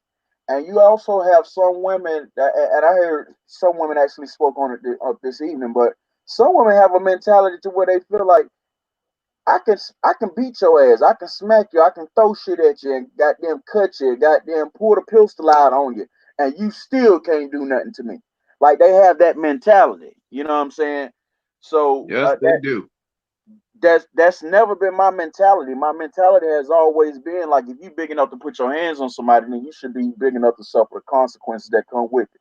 With that being said, I've never been that type of nigga to try to beat my woman, hit my woman. Shit ain't going right. You know what I'm saying? Like I told you, the goddamn woman, the goddamn grits up. I want to like that. Ain't never been me. You know what I'm saying? But I didn't seen dudes beat they women down in the middle of the street like a dude. I remember one situation I was actually in. I felt bad. The dude was actually beating a girl, and I ain't know him or her, but I stepped in the middle of it, and like, nigga, what? Ooh. Now I wasn't, didn't feel threatened by him because goddamn I had the pistol, and I definitely would have dropped him. But what shocked me was after I got him from whooping her ass, she got up and went and left with him. You know what I'm saying? Yep. Like she's screaming, help, help, help. And then when I Yeah. step in and I finally fucking help her, like, we wind up getting into it, but he never swung on me. You know what I'm saying? And which a lot of niggas actually do that. Niggas who actually beat on women, 9 times out of 10, they won't do the same shit to another man. So No, they I, won't. I found that to be somewhat ironic. And from that day forward, I said, I'm going to start getting in people's business. You know what I'm saying? I'm gonna stop getting in people's business. It's one thing if I feel like I need to and it's some life threatening, but if it's something like I'm pull up at the store and somebody go call 911. But from my experience, I've learned that sometimes it's not even best to get involved in certain situations. I mean, you pick and choose your battles. You know what I'm saying? You gotta pick and choose your battles. So um Yeah, but them domestic disputes, them situations is kind of tricky because I remember being a kid, probably 17, out with a chick, really trying to. It was late at night. I'm trying to, do the damn thing with her, and I remember it was a couple fighting outside the house to where they was arguing, and he dude looked like he was gonna whoop his ass, and I remember the girl being like, "Oh my gosh, we should do something," and we ran up. I think I ran up with a bat. And as soon as I ran up with the bat, she changed the whole tune and was like, "Oh, nah, you just mind your business. Get it." I was like, "Oh, okay. I know to stay out of these domestic disputes at this point. right. It's nothing for me to go ahead and do. Unless she called out for help, it's nothing I can do with you. I'm just going ahead and let it happen." They don't even, like I said, I've been in the same situation where I actually witnessed it, so the police asked me what was going on. I told them this, that, and the other. Then all of a sudden, the police, after chasing him, he ended up getting hurt. They put him in an ambulance and all like that. And this bitch followed him in the ambulance. Now, what's so bad is, so, the police took witness statements and the state tried to pick up charges on him that day and try to subpoena me to court. I'm like, shit, I ain't getting involved in this lovers triangle. But I mean, it's like, wow. I'm like, I mean, what? She said up here, what's the point of me going down here to testify? She followed the ambulance after he supposedly got hurt running from the police. Those domestic violence situations stress police officers out very much. I was just they damn. they can't understand why the woman called in the first place if she just planned on staying with him. A lot of times they know that. I ain't gonna lie. Sometimes y'all women get the big head, and a lot of women, they say they want to act like they tough as all shit out, but then they don't have no follow through. Not always. Well, think about it. The ones that do that, they don't have no follow through. Oh yeah, I don't want your ass no more. This, that, and the other. Then as soon as the time called, and oh well, wait a minute. If this nigga go to jail, I ain't gonna have him no more. Oh, I don't know about that. I don't want that. That's not the one I want. It's just like basically, it all of boy. I'm gonna let you know. Most women, when it comes to these cases like that, it ain't got nothing to do with anything else. It's a form of control.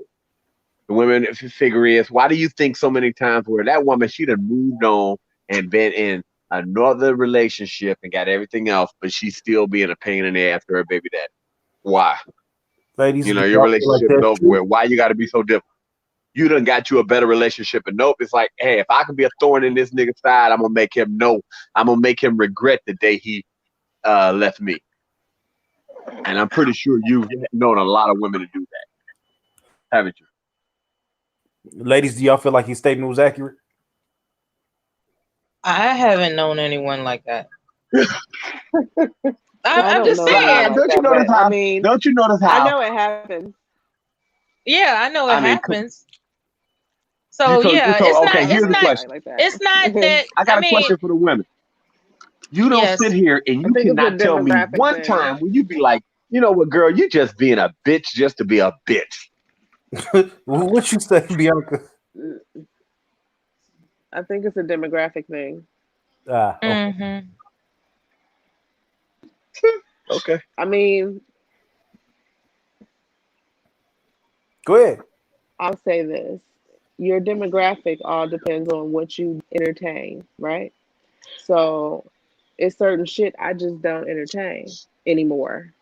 Now I used to, and when I entertained it, the bullshit used to just be going on like that. So when you stop Oh, so entertaining bullshit, I'm not saying that okay, you entertain the bullshit. I'm saying that you stopped. Bianca, okay, right. You say Wow. you used to entertain it. Can you give us some examples of the bullshit you used to entertain? No, I said you used before to you do that, entertain Bianca, it. how old are you? Bianca and Ninja Assassin. How old are y'all? You're not supposed to ask a Oh, I'm woman her about to blow age. your mind. Well, Uh, I'm asking solely I because know I think mine. sometimes I'm the What age age group? sometimes plays a part on a person's mental, right? You ain't doing the same shit that you was doing when you was 21. You know what I'm saying? Right. When you Right. see 30, when you in your Yeah, I'm 30s, 38. you see things somewhat slightly Wait, who's different than 38? So I am. No, you lying. yeah, her butt had to get there I'll with be age 39 in and wisdom. October. Damn, she wait, October what? October 20th. I'm October 28th. Dang, Hey, I that's knew that we had something Scorpio. actually. No, don't want. I'm 34. Twin okay, heathens. okay. He like, yeah, we old, but we look young. That's all that matters, okay? That's because y'all done Fake stressed hair, out the fake men y'all nails. with. No, I'm just playing. so so Hey, Donnie, don't start. Dre Donnie, was don't start. asking Dre was Y'all, asking y'all are the Bianca Wraith. to Y'all give an just like example. suck the youth out of the men y'all date. You know, like the Wraith on Stargate. Just Okay, you you crazy. know, That is y'all the Wraith. disgusting. That was a trip, man.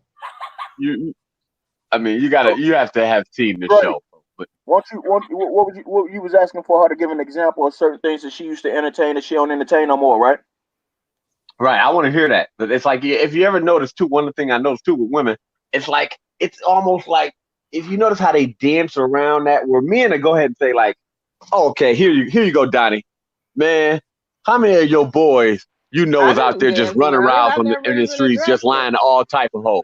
No, but just listen to the difference. Listen to the difference of how he answered this Lying, difficult question and how you lying. will. It's a gang of them Now, niggas. here you go, Donnie. Remember back in the day, it was probably plenty of your boys that was probably just running through women, telling them all type of lies to get in their draw. You remember that back in the day, don't Oh yeah, some niggas doing it now. you? Okay, now see what I'm talking about? Yeah, and a lot of them niggas was wrong for that shit. They didn't need to be doing it, did they? Oh yeah, it was a homeboy I actually had to cut off because he was telling so many damn lies, and the nigga tried to drag me into it, and I was like, yeah, No, man, but I can't be a part of this game. well, but see what I'm talking about is if you ever notice how when you say something bad that makes men as a bad look whole, he can admit that, yeah, man, I done seen plenty of fellas doing that. Where when you say something that can make women look bad as a whole, it's like, well, I ain't never heard, or maybe that's just the people. Like, come on, man, you gonna tell me you ain't had friends, a friend of a friend that's been guilty of that shit? Come on, man. Guilty of the things that you've gone through. I think that is No, guilty of doing some your. deep. I mean, come on now. Come on now. I know y'all women No, got I'm trying to bullshit detectors. understand You what know your when question when is. one of your Like, friends is lying to I'm you. not saying that You got I've good, never had a friend that lied to me. That wasn't your but I mean, question. come on now. Don't you got friends that you know have done some devious shit, and you like, man, that was wrong on so many accounts. Devious shit to who though? Because it was To a they specific to whoever they were scenario. dating, whatever. See what I'm talking? Oh, okay. If they were like to whoever they were dating, I don't know because I don't get in people's business like that personally. Me, I Oh, don't. You know what I'm saying? But do I know people that are like that? Yeah. Do I still fuck with them? Hell no. I know a chick you like that, understand you absolutely. understand what I'm saying, fella. And You get she where I'm tried to going with go that. there with me, and she had to get her rights read, and I don't fuck with her no more. And that's just what it is. But you understand what like basically is this is what I'm trying to say is when men say something that we know that there are men guilty of doing that, and even if say we may have not witnessed this, but we have always either heard or got a friend or a family member, a brother, cousin that have known, yeah, they've been through a couple. It's like we'll come out and But see, admit that's that when this is women's the like, thing. You well, want a I don't know specific. no people like What that, did you or want a specific example? What is it that you're looking for? Because I said that I know that it. I'm not negating that. I you under, absolutely agree with you that. get what I'm trying to say, Johnny. But my point is, I personally, in my family, my friends, my circle, I don't fuck with bitches like women like that. All right, we didn't say that you listen. But see, this is the thing. There you go. You But you're changed it talking too. about We didn't dancing say that you fuck around. with people. Wait. You're no, you're talking No, about no, but dancing we around. So didn't that's say fine. that I you want to get fuck with people. specific. No, but listen, we didn't say that you fuck with people like that. We say that you know that the shit happened.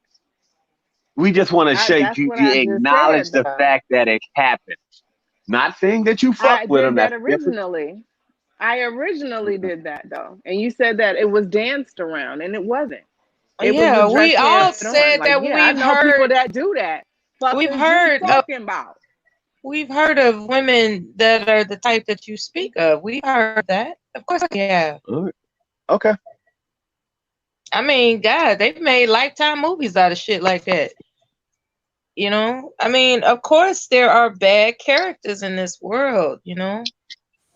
Yeah, they all around. That's just ultimately what it ends up being. So, what do y'all think overall with the overarching theme of domestic violence? Um, let's get into some prevention, some ways to kind of spot the red flags in people and ways to escape. Because I've heard on many occasions women say you can't escape or it's hard to escape these situations, but it all starts with leaving, right? Getting that one foot after the other and getting to the moving. But I know there's extenuating circumstances, but y'all got any solutions in terms of getting away from these abusers or avoiding them altogether? I would say never let them isolate you. Like if you had a social life with um friends that in the beginning they approved of, and I'm talking about men as well as women, you know, there's no gender specific to this domestic violence thing. If you get with somebody that is while you guys are courting or dating or whatever you want to call it, and all your associates are cool with them, and then as the relationship goes on, all of a sudden they're telling you disparaging things about this friend and that friend and the other friend, and they pressure you to no longer contact them and to cut them off, and before you know it, within a year or two, it's just you and that, you know, soon to be dangerous individual, you know. And so I would say that that's a red flag, because who are you going to call when it goes down? Ghostbusters? I mean, you know, it's important to have friends that are able to observe when you're distressed about something so that you can feel free to confess if there's something, you know, not quite right going on. You see what I'm saying? So that's a Yeah, red so true. flag when they isolate you. And it's a gradual process. Like it can take as little as 2 weeks to a year before you find yourself without all the associates. You know, like for instance, why is it every time we having dinner they call? Why is it every time we at the movies your girl texting you? Or why is it every time I don't know, just all types of stuff that these potential abusers make up to just isolate you. When you start finding yourself dropping friends and it was never your intention to do that, that's a red flag. Now, if it was your intention, it's like, girl, I got my man, I ain't got no time for y'all. If it's your idea, that's different. But if they're pressuring you to start cutting people off, that's a red flag in my humble opinion. Or if they make it where every time you go out with your friends, it's always going to be some backlash in the next day or so. That's a red flag. Yeah, I think back to Daphne's story where Daphne was talking about the dude, how they would be playing basketball and how he was basically watching her every move to make sure she didn't have any real interaction with no dudes. He was, on her like a hawk, making sure she wasn't cheating, she wasn't interacting with nobody else. That's an extreme insecurity dude has. So I think that's one of those flags that really got to be looked at. And it's like, you don't want you talking to no man. Yeah, that nigga might be crazy.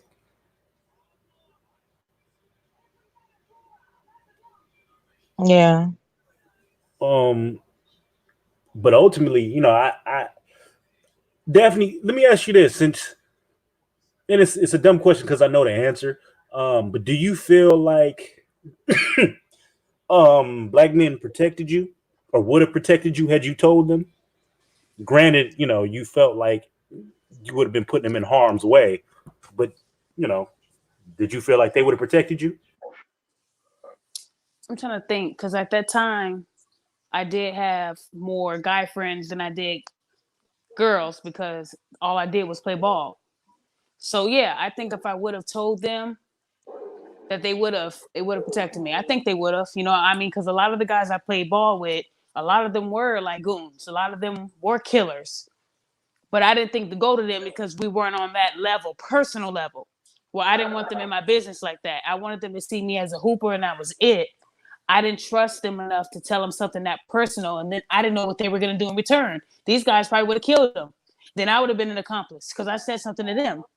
So, at that time, I didn't think to go to these guys I ball with because we weren't on that personal level. We were just hoopers. That's all it was about. But I think if I would have told them that, yeah, he's beating my ass, they would have had to react. But I just don't know how they would have reacted, if that makes sense. That's deep. So, yeah. Because like I said, him being a big guy, it wouldn't have been we fighting straight up. They probably would have shot his ass, period. Like I said, a lot of them witnessed his craziness when he would miss a shot. There were times where he would miss a shot and he'd start punching himself in the head. Shit like that. Look at him like, this nigga is crazy. Right. So I think a lot of people feared him as well. And I'm not saying everybody did, but I think a lot of people didn't know how crazy he can go. If he's beating his own ass, what do you think he'd do to you? Like, back down? He's a psycho. They all saw him bang his head against that door. Nobody forgot that at that gym. They called him Crazy K. So at the end of the day, it's like he was crazy, but at the beginning, I just did not, that wasn't enough for me to leave, if that makes sense. But I think that for anybody who's in it now, there's so many ways you can do it now. I've seen videos where someone called 911 and was like, yeah, I want a pepperoni pizza. But in reality, they were saying, help me. See what I'm saying? And then you go to the comments and people are like, oh, if that was me, I would have shot him. I would have stabbed him. It's easy to say what you would have did, but you didn't because you're not in it. So you got to respect that person and you don't know their life because then you got some people that, oh, I'll kill your family if you tell them. And then she tells them and then the family gets killed. So it's like there's real killers out there that will kill her and everybody in her family. That's how much they love them. I watch these shows on TV all the time. And you got these psychos who would kill everybody. Women that made it. Well, isn't that what happened to Jennifer Hudson's family? It was an abusive move? No, I thought that was a robbery going wrong. That was abusive? No, it was abusive guy. He killed the mom and so there wasn't a robbery going wrong. Like okay, so I didn't really read up on that. So he was an abusive guy and he killed everybody, even the kid, right? Yeah, I believe it was. Wasn't there a kid, 11-year-old? So what I'm saying is you do got these psychos that will kill everybody in the house. And that's why when people say go ahead. Yeah, it was her sister's child's father. Killed everybody, right? Was it 3 of them? I don't know if he kidnapped the son to I don't know. I do know it was her sister's son that was killed along with the mother. Like I don't know. For some reason, dude just got all of them, and and I don't know if he wanted money or what, but it was something going on that was unreasonable to the point where he felt like his back was up against the wall, and he just offed all of them that was in his possession at the time. You know, he felt like he was going, you know, he just felt like that was the best way to get out of it, was to kill him, and he didn't get away with it, you know. Like, remember that story? I know y'all all heard about that story of that dude that killed that girl in that live, the black girl. Remember, he was warning her in the background. Oh yeah. I want you to say, hold on. I want you to say sorry. Shit. Okay, so this dude was very possessive because it was on Fatal Attraction. I mean, the killing was on like all these killing shows reenacted, but the dude was a psycho and he wanted control over this girl. Okay, and what happened was he was messing with her and another chick around the way. Technically he was married, and that girl, that was the side. I thought they said that they weren't. I thought it came out that they weren't actually married on paper. No. He was married to the girl who he went over there for, and he got tired of the people online bullying his wife, and she kept the side piece. So the girlfriend kept the shit going. So that's how that came about. But go ahead. So no, because I'm saying that when I saw it on that killing show, he didn't like the fact that her and his so-called wife was going at it on social media a lot, and she was telling him, you need to check your wife or whatever it is, check her. But at one point, she was tired of him going back and forth. So her mother told her, you need to leave that situation. Let him be with his wife because it's going to continue to happen. So when she told him that she didn't want to be with him anymore, that's when he went crazy because he wanted to have both women. So according to the show I saw, he got mad that she told him that it ain't going to work. So she broke it off with him. He wasn't happy with that. So not only did she break it off with him, but she went on social media and said some stuff about his wife. They were going back and forth. He didn't like how she disrespected his wife. So he showed up at her house and was like, you're going to have to apologize. So what happened was he made her go live, and he had what was it? Was it a semi-automatic? What did he have? Looked like a chopper. Looked like a chopper. A chopper? He had a chopper. Okay. Mm-hmm. So her nephew was also in the house. Now, the mom wasn't the mom in the kitchen, right? The mom was in the kitchen. I want to say it was her and some kids. And the nephew. The nephew was sitting on the couch, and he told her, go live now. He had the gun right on her. And she was like, I'm sorry to his wife. I'm sorry about what I said. And he was trying to coach her on what to say. She said everything he told her to say, and he still shot her and killed her. But no. It's kind of sort of, right? What wound up happening was she was the side piece, and he was going from her bed to the other bed, but at the end of the day, I think she knew the situation with the wife, and he wasn't leaving, despite whatever he kept telling her. And she started messaging his wife. I think some of her friends also got in on it and just started tagging the wife like, yeah, bitch, you ain't shit. They're just saying a lot of messages. So it became so overwhelming for the wife. She started stressing out and shit. And that was his way, I guess I'm saying, that he was going to go and check her and put her in her place by making her apologize live online. But it went left. Yeah, it definitely went left. He wound up, I think somebody said something. The mama was on the phone or something. And she was saying something like, call the police. Yeah, call the cops. The mom got out. Remember, mom ran out. He shot at her when she was in the kitchen. Don't talk about no goddamn police. And I think he actually started shooting at the police too. Oh, he did. He did. He shot like once or twice at the police, and then killed her and came back and killed her. Well, see, so that just further. No, that triggered him. Like, all right, yeah, I got to go ahead and finish this, and that's when he shot and then killed her on live, which was that was incident. Yeah, her face. She was scared as hell. I remember that story. Yeah, but the problem that goes on with a lot of these stories is that a lot of people that this is too. And unfortunately, people don't realize you can't keep talking out the side of your neck or saying whatever thing, because even words got consequences. And you might be like, well, words shouldn't cause nobody to kill somebody, but I mean, you got to have a certain amount of respect, because niggas don't play about you don't want to push nobody to that point. So you're saying she deserved to get shot for going at his wife? She deserved to get her head blown off? I'm not saying no. Listen, what I'm trying to say is this. Now, I'm giving you clarification. I'm saying the fact is this. I say, just give an example. I'm not saying that everybody got their different levels of what it'll take for you to do something. Remember, like, you said, hey man, you kept going at my wife or my kid. I ain't even gonna lie, I probably put hands on you too. I'm not even gonna lie. Now, not over the internet stuff, no, but like in real life, yeah, you probably get touched. But I mean, you don't, just because you live by these moral compasses, you got to remember that not everybody lives by those same compasses, moral codes and standards. So that's why you just can't go off talking out the side of your neck all willy-willy, because unfortunately your actions have consequences. And I think that what has happened, and especially when it comes to females, is that they think that they can do whatever the hell they want.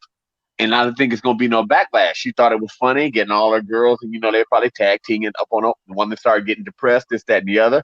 He really loved that woman. He wasn't even, she was just his booty call on the side. They probably made him feel like shit. Once he felt like shit, he snapped and probably said, "Fuck it. If I'm gonna lose everything, I'm gonna take your ass with me." At the end of the day, if you're saying that he loved his There's wife, no he shouldn't have been excuse. I'm fucking not this other saying that woman. it was No, but hold on. Listen, I'm not trying to say it was justifiable, but I'm just trying to say is everybody can be pushed to that point. Like they say, that straw that broke the camel's back. And sometimes you got to make sure that you don't push motherfuckers to that point. And you also got to keep in mind, when it comes to family, some motherfuckers just don't play.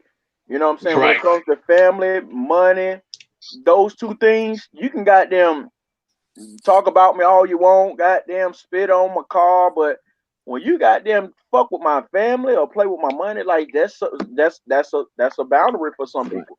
The Negro, y'all not making no sense right now. Y'all making me the mad. Negro was crazy for cheating on his wife in the first place. That's my comment. Fucking gold. Being fucking gold. Let's be honest. She knew the Negro was crazy. She was attracted to the goddamn crazy. She just didn't think that the goddamn crazy was gonna kill her. So women got to be held responsible too. She knew the nigga she was dealing with goddamn was 51. And he should have known. And he should have known the woman. Here's the thing. If he was not fucking two women, this woman would still be alive at the end of the fucking day. I don't care how much y'all saying he loved his wife. He didn't love her enough to just be with her. He ended up fucking another woman. And you mean to tell me that he didn't know that she was ratchet like that? They said she was all for social media. When I listened to the story, her mom said she loved Facebook. She was all about Facebook. Every 2 minutes, she was on that Facebook. So you mean to tell me he didn't know that this woman lived for Facebook? I don't want to fucking hear it. At the end of the day, that motherfucker had no right blowing that girl away like that. That was somebody's fucking daughter, sister, cousin. Wait.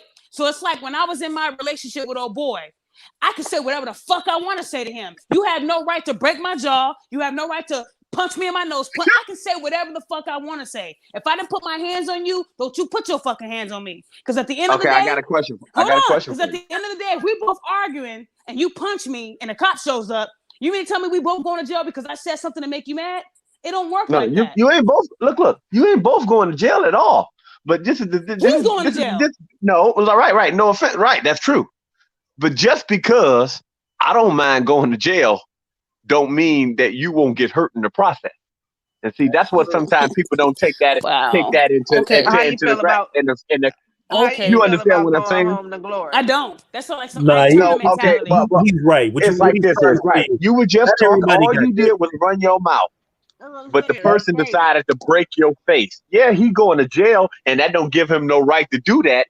But remember, like I tell you, it's kind of like them people that be like, I'm going to call the police. Because I ain't even going to lie. When somebody say that to me, well, motherfucker, what the fuck you going to do until they get here? If a man can't control I'm his just letting emotions, you know. I mean, certain times you figure like, you want to bring it to that next level? Well, fine. Come on. I mean, you got to realize some motherfuckers, just because they make laws, people don't follow the laws. If the law was just made and then people follow them, we wouldn't need jail. Just because you ain't supposed to do that, nothing don't mean that nigga won't.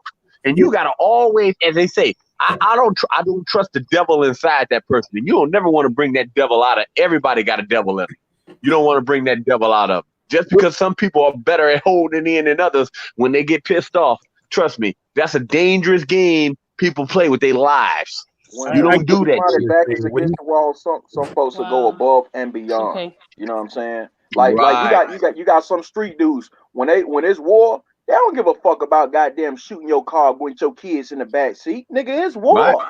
You know what I'm saying? And they don't care about shooting you in front of your Opposed to mama and the someone kids else on who the might couch. be more mindful of the fact What'd you say, that, Bianca? you know what, goddamn, he got his kids in the car, nigga. I'm gonna give you a pass just because your goddamn kids in the car. Some motherfuckers don't think like that. Some motherfuckers, when that switch flip, oh, that's what it is, nigga. You know what it is. Right. I don't care if I catch you with your mama.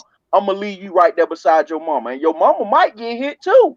So I mean, Right. I'm not saying that's cool and that's okay, but I'm just saying some people are willing to go above and beyond when it comes to certain Right. shit. Well, what I'm You saying, gotta be careful. if you a man that can't control your emotions, you Hey. can't sit there and say it's a woman's fault. If you can't control your own I actions agree. and you Oh don't know how to man. keep your hands to yourself, then I you should agree. just be by yourself. Oh What I'm my saying God. is, I think a when person should be held accountable for their motherfucking actions, man if a or man woman. starts an argument with me and he says something to me and I say something back and he punches me for saying what I said back, how fair is that? That's not fucking fair, especially when you started the shit. I never asked to be hit, but if you say something to me, I'm going to respond the best way I know how. But if my response makes you that mad where you want to punch somebody's lights out, then it's you. You need to work on your fucking self. It's not my fault for responding. I have every right to say whatever the fuck I want to say. But if you Well, know you're you right. You're crazy, right. why would you even start Listen. with me? You got every right to say what you want to say, but sometimes it's a lot of people who want to say what they wanted to say at the wrong time, and they're in the graveyard right now. Hey, Sometimes you got to know when to shut the fuck up. Okay. Bianca got What? something that she You wanted said to you gotta ask know when too. to shut the fuck up. Is that what you said? That's what he just said. That's That's what what the he fuck you just just said. said? Oh my God. Wait. Oh my, I gotta go. Not Yeah, you. I'm Oh saying it's my a lot of God. people in the graveyard that need to know that would have sit up there and said, "Here lies the person that didn't know when to shut the fuck up." hold Because on. when somebody So, already pissed off or I they need you. already in a position of power or something like that, like if I know I'm standing around here and it's Judge, four I gang members need and you to it's clear just that me, up. I'm gonna So, take that L and shut the fuck up. Judge, I need you to clear that up. I know, I know what you were saying, but I just want to be clear. You weren't telling Daphne specifically to shut the fuck up, right? No, I wasn't. I was telling, and basically, like I said, in that situation, if I'm standing around, say me and you go out, Donnie, and it's me and you, but it's about 10, and we run into Don's people, and he got 8 of them motherfuckers there, they strapped, and they talking shit and all like that. Guess what? We gonna act like, oh man, I'm sorry, dude, we just gonna shut the fuck up. Because in no way we can win that dispute. We might be right, and these motherfuckers could be wrong. But sometimes we got to know when to shut the fuck up. Otherwise, we can wind up dead. That's true. Because you know that some people, they don't have that mentality to let that shit go. So a lot of we having a debate. This was not personal against her.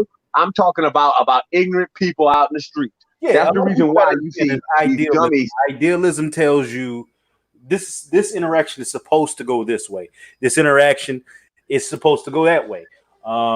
Common sense dictates that you have a honorable discussion, and if two people get into an argument, it's supposed to just stay at word. However, real world don't work like that. You get into a who's off the chain crazy, mine ain't right. Maybe they had a terrible week. You don't know what's going on in these people's head, and you say the wrong thing, you could send them off a cliff. Yep. So yeah, I think she thought that. I mean, I think that she thought I was talking about her, but I just said that sometimes you got to know it was an when to take that L.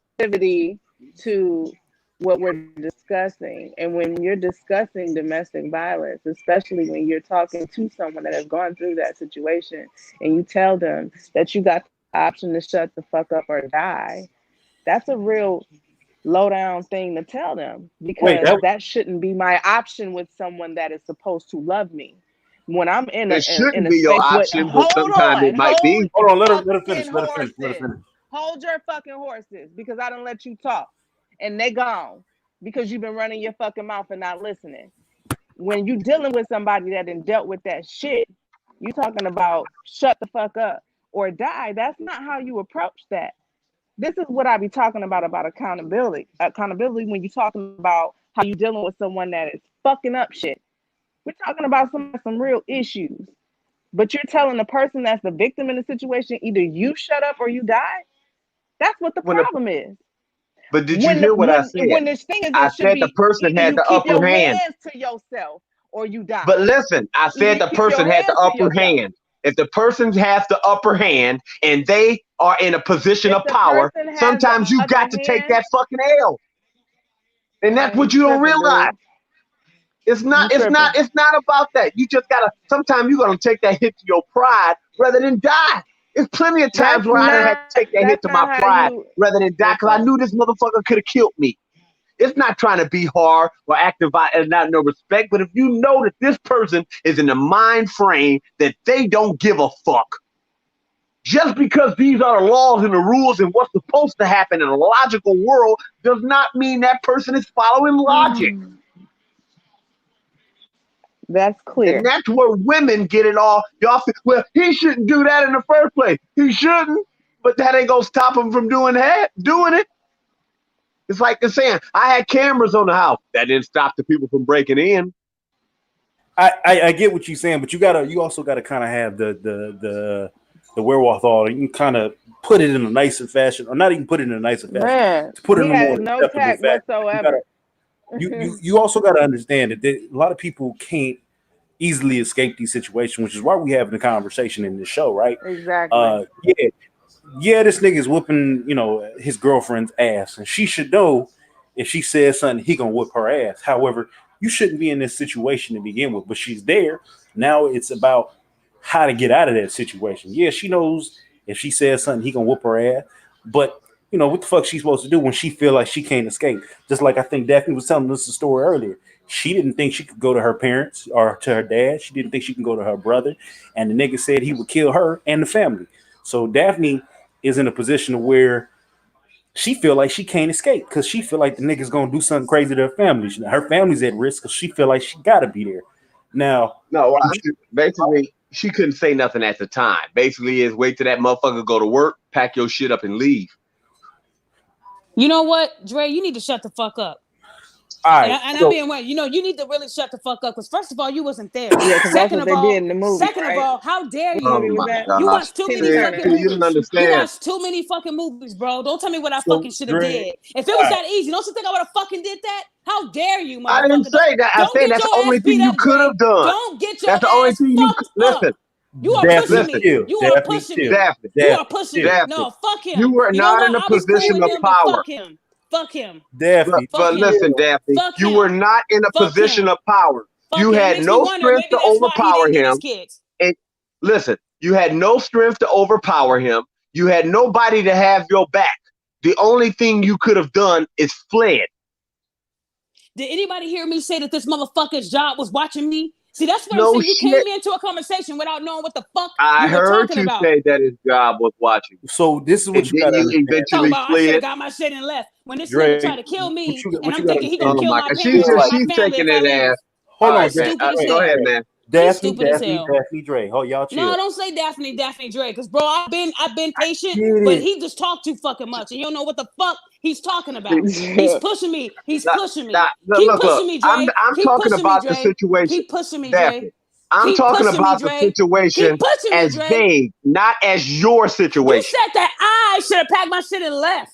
I said the only thing you could do was pack your shit and leave because he was stronger than you. He had people watching you. Well, what the hell were you supposed to do? Did I say he had people watching me, or did I say he was watching me? That's what I'm saying. You don't know what the fuck you're talking about, Dre. Okay, well, here's the question, Daphne. Here's the question. Think about it. Last time I checked, when I said that he overpowered you, had people watching you, that sounds like you were in a compromised position. How am I blaming you for a person doing something to you? But you're taking it as somebody is blaming you when nobody's blaming you. He's the one with the problem. So what she's mad at is your solution. She feels like your solution is ignoring what she's saying, right? I heard what she said, but she couldn't do nothing. Well, I mean, what am I supposed to do? Tell her to materialize a gun and shoot him? No, she had she was in no position of power. What she's saying is she couldn't just magically vanish and disappear, leave a Dear John letter, because she felt like that nigga was gonna come after her family or her. Well, that's all contingent upon your definition of power. And that's what the problem is. people think that they're powerless in that situation and they don't make a move. So the last thing you should tell a motherfucker is shut up or die. What you should Thank you, tell them At Bianca. is that get moment, out of the and then situation what did I or say? At die. that But moment, see, and then when you don't, you get a chance, flee. you're uncouth in Yeesh. how you approach Oh my gosh. He your said when you get a chance, conversation. flee. Okay. Like, You'll be a great speaker to domestic violence people saying when you get a chance, flee and put the fist up.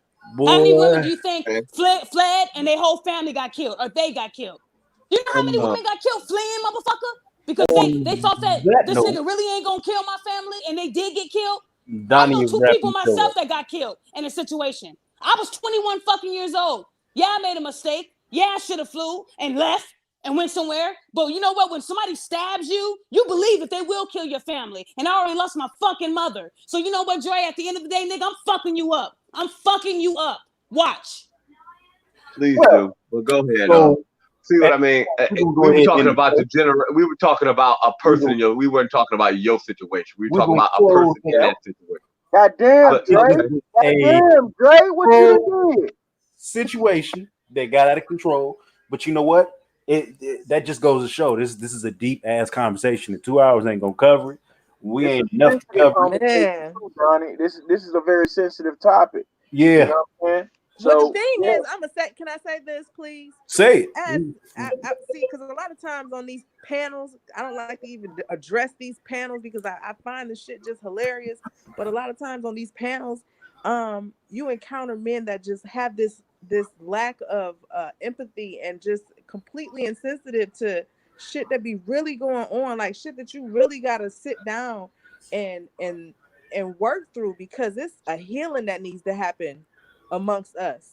We got some real fucked up shit that we got to deal with in order for us to be the people that we're supposed to be.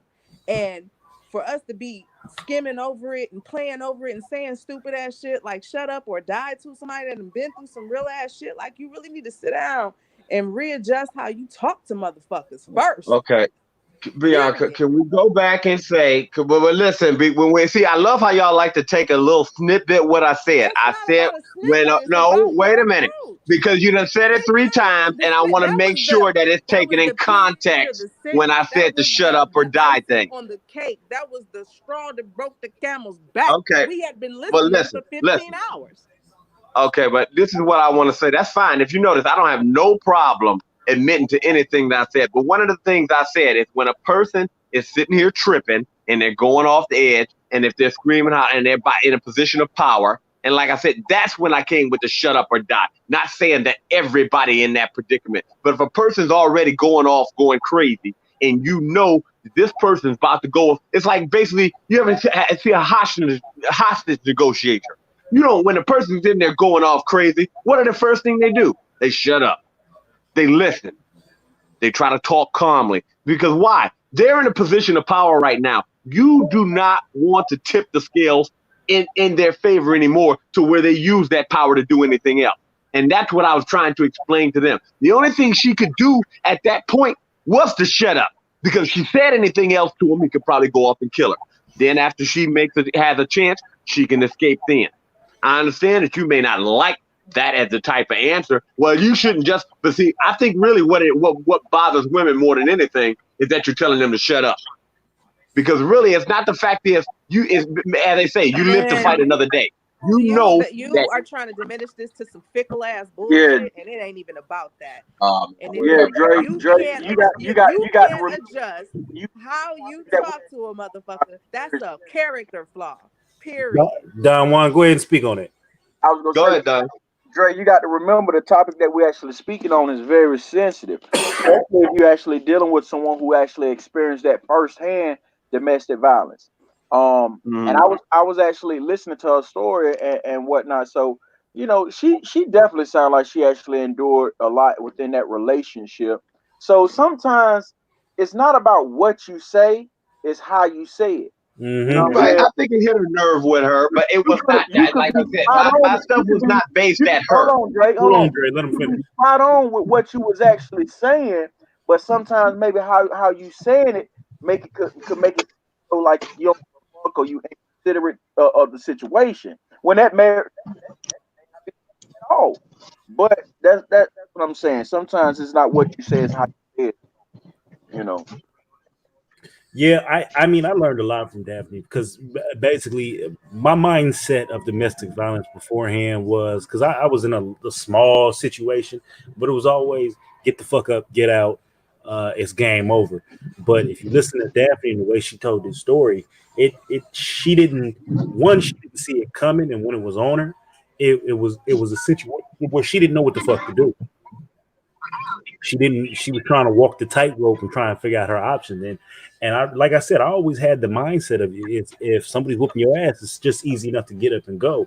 But now that I listen to Daphne's story, it gave me a whole new perspective on it. And the shit's fucked up. It's not as simple as just getting up and walking away sometimes. Yeah, you got to do that. That's how every journey starts, by taking the left foot, right foot, left foot, right foot. But it's just I'm learning it's just not as simple as we make it out to be with just get up and leave. I mean, you have to really put it in perspective, because when you're in a relationship with somebody and you're living with that person, you know what I'm saying? I'm paying some of the bills, he's paying some of the bills, and then some real shit pops off and you're like, okay, I'm done with this. I got to get out of this situation. Okay, what's the first step? You know what I'm saying? Especially when your whole life is this person. What is your first step? So you have to begin the process of separating yourself and creating a new life for yourself. And that's a process. And regardless So of it's not. how it Ain't nobody seems said it was in your easy. mind, Roger, how fast you feel like it should happen, it don't, Yeah. I mean, it just depends on the person. you got something to speak on with the subject? I don't know if you Yeah. heard anything. Absolutely. I had to go away for a second. I came back. They was right before they started getting into it. And I'm gonna say this. You know what I'm saying? At the end of the day, everybody needs to get a dose of reality. It's a sensitive subject in the first place. If you're not in a position where you can talk about a sensitive subject, especially to a bunch of people they're not your doctor, they're not your therapist. They're just people with their opinions from their perspective, which means it's a very good chance they're gonna say something that offends you. If you are not comfortable enough or ready for that situation, do not put yourself in the first place. Truth be told, what Dre was saying was actually. Hold on, Dre, calm down, brother. What you were No, what do saying you mean? What at you the telling me end to of calm down? I've been called all types of bitch, and I'm gonna get my ass whipped and all. bro, let me get this. Let me get this, brother. I just got here. All right. Now, I'm gonna say what you were saying is just the simple truth. That's just reality. People don't necessarily have to like reality, but reality doesn't change simply because you don't like it. If you are in a situation where someone has an upper hand on you, especially people with guns, you know what I'm saying? At the end of the day, you can have your pride or you can have your life. Sometimes that's the only choices you have. Sometimes you don't get good choices. Sometimes you got a bunch of bad choices to make, and you got to take the one that you think that you can live with or die with. But sometimes that's just what it is. You got to make a choice. I'm going to live with this choice or I'm going to die with this choice. But sometimes you don't even get a good choice. And people need to remember that this is a reality. You know, everybody wants to say things should go a certain way, but at the end of the day, people don't live their life based on how things are supposed to go all the time. If that were the truth, there would be no need for a legal system at all, because people ain't gonna do what's right all the time.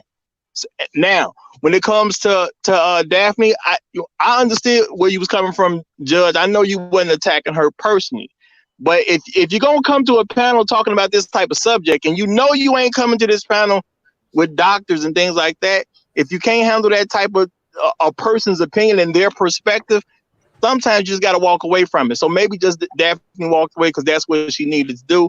I'm not putting no fault on her, but sometimes people deal with stuff that they're just not ready for. But you cannot expect somebody else who was not raised the way you were raised to react to things the same way you react to them, or to think about them the same way you think about them.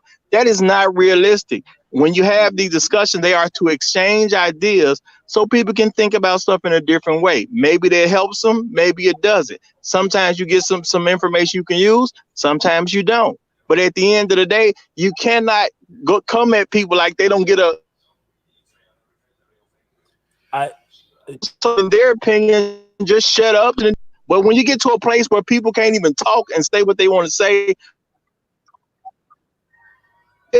You don't belong in that conversation. If you cannot handle somebody else with a different opinion than yours, stay out the conversation. And I'm not saying that to attack Daphne. I'm saying that's just a realistic thing when it comes to life. Do not involve yourself with stuff that you feel is too much for you at the time.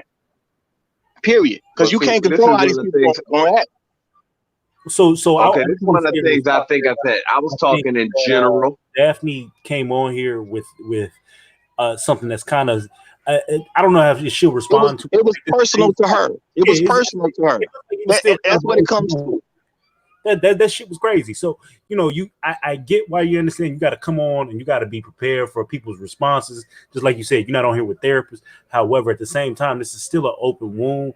So you got to keep in mind, we in here for a discussion, but you kind of want to have a little bit of tact when you come in here and you have these conversations with people. So not everybody is going to be able to take some things in the manner in which you're accustomed to, right? So you got to keep that in mind when you talk to people, especially over some shit where it's an old wound. You want to be careful not to throw salt in it. Exactly. People should be sensitive to those around them, but I'm just saying this, especially for anybody in the audience. When you come to a panel, don't expect everybody to see things the way you see it, because we're raised in different states. Sometimes we're raised in different households. We got different sets of parents. We got different family involvement. We got different levels of education. There's a bunch of differences between people. So for me to go to a panel of people that didn't have the exact same life experience I did, they're going to see something different based on how I see it. We're going to have some differences in how we view things. So my thing is, if you feel you can't handle the conversation, sometimes it's just better to back off. You know, or Okay. if you feel yourself going in that position, it's better to back off. But those on the panel, if you see someone dealing with something, it's still nice that you should try to be sensitive as possible. But everybody don't have the same tact, and everybody don't know how to be sensitive. And there's certain things that people do based on how another person is doing anyway. You know, there is something, I forget the exact term of it, but it's something about mirror image in a person, which means you meet them with the same level of energy they meeting you with. So if a person is getting aggressive with you, your proper way to deal with that is to get just as aggressive with them. If a person is being very mild with you, you're supposed to get very mild with them. That's one way that people operate in life. So the thing is, if you think something is going to be too sensitive, I just recommend people stay away from those conversations. Or if it gets overwhelming, it's better to step away from it. But anybody involved, try to be respectful of those telling their stories. But you have to have an understanding that if once you tell your story, people gonna react to it the way they want to react to it. They're gonna react the way according to their life, not your life. Once you put it out there, everybody to judge. Also, right? With that Wow. also, even though they if a person actually is coming up and speaking on their behalf and telling you what they experienced in a situation, yeah, they can still maybe going through it, but sometimes even just having this conversation could be therapeutic. So even though it seems like she may still be actually dealing with some of those feelings that she actually, because I'm pretty sure she is, right? Because it took a toll on her. She's with the dude for whatever. But with that being said, it can be therapeutic just to have this conversation amongst others. You know what I'm saying? This shit is happening every day in our community. You know what I'm saying? recommend people have the conversation. All I'm saying is if it gets too overwhelming to you, sometimes you got to step away from that moment. But I'm just saying, when you go to a panel of strangers, do not expect that everybody's going to treat you with kid glove, because some of us don't know how to treat people with kid gloves. If we pay attention to the internet, just like the Kobe Bryant situation, Kobe just died. It's a bunch of people making all kinds of attacks on him. Why are they making these attacks on him? Obviously, they weren't even trained well to even have a little bit of respect of a person who just died. That's all I'm saying. When you make something public, people act a fool sometimes. So you got to have that expectation that anything public, there will be somebody that's going to act a fool about whatever you made public. That's just reality. That's all I'm saying. I got a question for you, Donnie. So you believe, like I said I was speaking in general, not on her situation. But if you thought that I was attacking her? Me? Yeah, I'm asking you. No, I knew you wasn't personally attacking her, but because I'm just asking because considering all the names and she kept calling me. If you notice, I didn't call her no names back. Dre, don't wait, go there with me, no, Dre. no. Don't you go there. Wait Don't a mention minute. me anymore, Dre. Oh don't my mention God! me no more. Just wait. So I don't want him mentioning me no more. I knew what I'm talking about. I don't want him mentioning me no more. I said that before. Keep my name out of your fucking mouth, Dre. If you can't have a difficult discussion, then you don't need to be coming to these type of panels in the first place. That's the worst thing that they need to do. Donnie, Judge, let me say something. Judge, she can react how she wants. Donnie, Calm down, Yeah, Donnie, I've been all kinds of. Judge, just stop, bro. She it don't make no Donnie, difference. Can I say something, please? Just be a little sensitive, brother. That's all. Just be a little sensitive. You got upset. First, Donnie, I want to say I'm sorry for going off on him on your panel. You know, I've done shows with you that are more that were crazier than this, and I held my own. What I'm saying is, when Judge was talking about his child, did you see how he got defensive with Bianca? Because he was passionate about that, right? And we respected that. I didn't get defensive with her. I said you got passionate. Listen to what I'm saying, Judge. That's what I'm saying. You talk too fucking much. Shut up. Now you need to shut up. Because when you were talking about your child, you start yelling at us. I've been respectful, you done called me all type of names. You were passionate. At least I can be respectful in a conversation. At the end of the day, Donnie, when he was talking about his child and he said he had pictures and videos, he was yelling at me and Bianca because we didn't understand where he was coming from. So when he said that, I said, man, my bad. I said, I don't want to see those pictures and videos. I believe you. And I tried to help him. I didn't say, well, man, I don't care. If I were you, I would do this. And I actually felt bad for him. And I was compassionate after he was passionate about what he was talking about. Am I right, Bianca? Yes. So what I'm saying is, at the end of the day, I went through something very traumatic. And he didn't hear the whole story. He came in the middle. So that's where I think he fucked up. If he would have heard the whole story, he would have stopped making up shit. I never said people were watching me, and he said that over 5 times. What I hate is when motherfuckers try to tell your story for you, and they're wrong. I said I didn't try to tell your story. Again, I said 3 times that his job was he was watching me. At the end of the day, that's my past. I came on your show to talk about it. And Donnie, this is why I didn't want to talk about it, because motherfuckers don't understand because they weren't in it. Just like we don't understand how he doesn't have his child and that woman tried to do that to him. And he was passionate about telling us that he had all this proof. And what did I do? I said, man, my bad. I said, you know what? I can help you like I helped my brother. I was there for him. Did he do that for me? No. He's telling me what, in general, what somebody should have did. That doesn't help me, motherfucker. That don't help me. Again, I was 21 years old. So I'm sorry for cussing his ass out, but it's because he didn't know what the fuck he was talking about. And that's one of the things that really make me mad. That's why I broke down Joe. That's why I broke down Q. When niggas try to flip your story and add their own perspective to it, that pisses off a person that's been through it. Because I never said what he was saying. So that's all I'm saying. If you're going to tell my story, nigga, tell that shit right. Don't try to add your own twist to it, my nigga. Don't do that to me. I'm not 21 no more. I'm 34 years old. So yeah, I grew from that story. I grew from that situation. And I married a black man, another black man. So at the end of the day, you're going to respect me. And I don't need you to tell me what somebody should do in general, because that's not going to help a domestic violence person at all. Tell me how you can help. Tell me the phone number, the hotline. Offer that type of help. I thought we don't need your fucking words. Listen, I thought we were talking about people in general. I didn't think we were talking about your story. But now we're going to go ahead. Listen, I'll let you talk. Now you done got all your little shots in. Now I'm gonna let me speak. Now I said one of the things, like I said, I told you, not your case in general. I said I understand that maybe the things wasn't as tactful as that, and I understand that the thing caused the issue with you. But no offense. Just like you said, when I told my story, you said, oh, Dre, I know you must be, but no offense. I didn't come here to get nobody to pat me on the back for that. If I wanted somebody to say, oh, Dre, we know how you feel about that, I would go to therapy for that. I don't come to panels online. I come to panels online to speak and hear what the other opinion has, even if it's opinion I don't like, nor want to hear. Unfortunately, like this, if you want to be bold enough to put the business on the internet, be bold enough to take the criticism. Have you ever at all heard me complain about any criticism that has come my way? Yep, be man enough to take criticism. You did. Wow. You did complain. Okay, Hey, can I say something to both of y'all? Look, let me say something to both of y'all. Bianca, he was let me say something to both of y'all. Okay. Judge, I want to ask you a question. Daphne, please be cool right quick. Because I only came up here because I heard what was going on. Okay, I had to pull over and all kinds of stuff. Roger, I'm grown. That's why Roger pulled over. Don't do that to me. Don't do that to me. Don't do that to me. Don't do that to me. I ain't 21 no more, so don't do that to me. Hold on. Do that to me.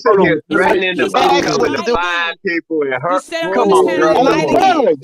Could you hold on for a second? Could you hold on for a second? Shut up, Dre, because nobody ain't fucking talking to you no more. I'm talking to Roger, not you. Me and Roger have a relationship. We cool. I'm not cool with you no more. All right, so don't mention me. Can we let Roger say his... He's not cool with me no more, y'all. Can we let Roger say his... Just one second, bro. Could you cool? Just was look, bro. At the end of the day, people have to learn. Once a person gets mad, it doesn't make a difference why they get mad. You back off the situation, period. You know what I'm saying? You hold yourself, period. It don't make a difference why they got mad. Somebody could have just punched them in the face. We on the internet, you ain't see it. It don't make a difference why they mad. Don't bother mad people. That's just a rule people should follow in general. That's another rule that helps keep people alive. Don't bother people that's mad. If you see somebody get mad, relax some. Give them a little room to blow off the steam. You know what I'm saying? People died because they didn't let people get a chance to blow off their steam why ever they was mad. You don't have to take it personal that somebody got mad, even if you're the person that said something to them and they got mad about it. You can't tell another person when it's okay to be mad. They in charge of their own feelings. So if they get mad, let them be mad. Relax. Last time I checked, I'm not the one mad. No, I'm not saying you the one mad. She got mad, but you wasn't backing off, bro. You wasn't backing off. Take this as a learning experience. Here's the question. Y'all telling me to back off like I'm the one calling her name. Judge, y'all telling me to back off and she the one calling me all type of Judge, I'm trying to say something to her too. I said I'm gonna say something to both y'all. Okay, say what you gonna say to me. Dre, let me ask you something real quick. Do you think when you actually when you dealing with a woman, right? Do you think it is that you actually have to be maybe tactful or mindful of what the approach is? Like I can understand like if it's just a all fellas panel and shit, right? But we have to be. All I'm saying is this.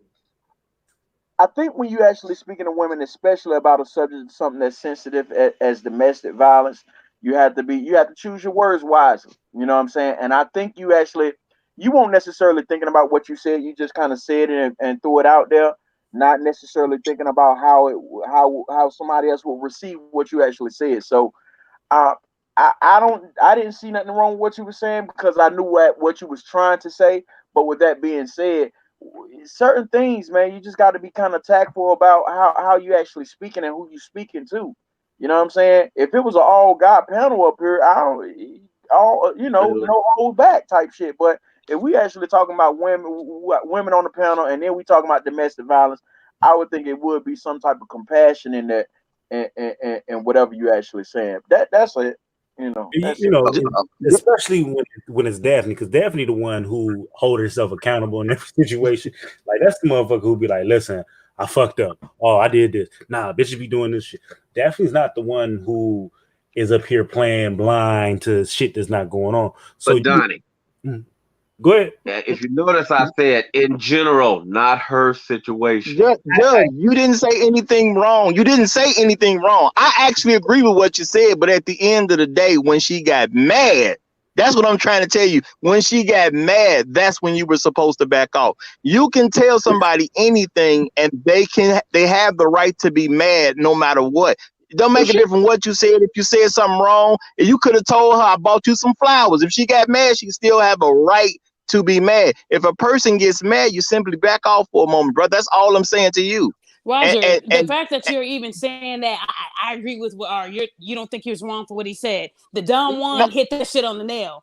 The way he said that, it's the way he said it. He is aggressive when he talks. Very fucking aggressive. And at the end of the day, we're talking about a sensitive subject. It's like if we were talking about kids who are being taken away from parents and it happened to him, and I'm like, well, what you should have did, and I said it in my little aggressive manner, that doesn't help somebody that went through a traumatic experience. Now, when you break it down, like if Donnie was to say what he said in a calmer way, I wouldn't have got mad. He was saying it like he was scolding me, and I don't need to hear that fucking shit. Somebody scolding you. So No, we done been on so many panels. If I wanted to fool with you, I would have fooled with you by now. I'm trying to tell this nigga how I feel. Here he is again. Just stop for a second. Here he is again. Just stop for Daphne.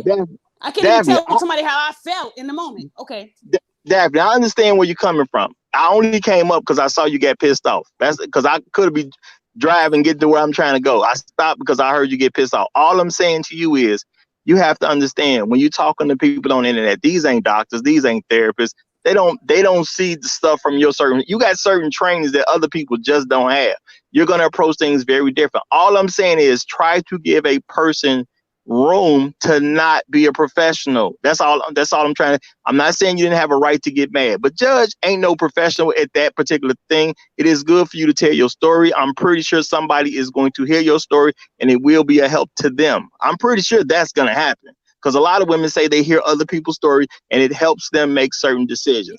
But do you understand why a lot of them don't tell their story? Because of the judgment from people, or how they want to perceive how it should have happened, or in general. You can't do that with certain people. You got to be careful. You got to tread softly. I'm the only one that told my story. There's many women out there that could have done what I did, but that's why they don't. That's exactly. Anytime you tell any story, there's always going to be please, brother. Judge, could you hold 1 second, please? Wait a minute. Why y'all keep telling me, please, brother? But y'all ain't going in on me. Bro, I'm saying please. I'm trying to make a point to her so she understands where I'm coming from too. Daphne, the first thing I said was something to Judge. I did that on purpose. I could have said something to you first. I understand where you're coming from.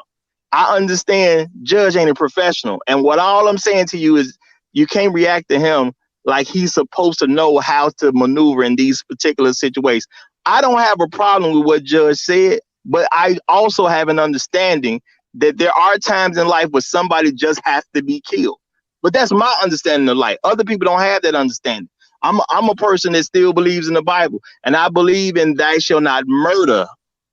I don't believe in thou shalt not kill, because God told people to kill other people.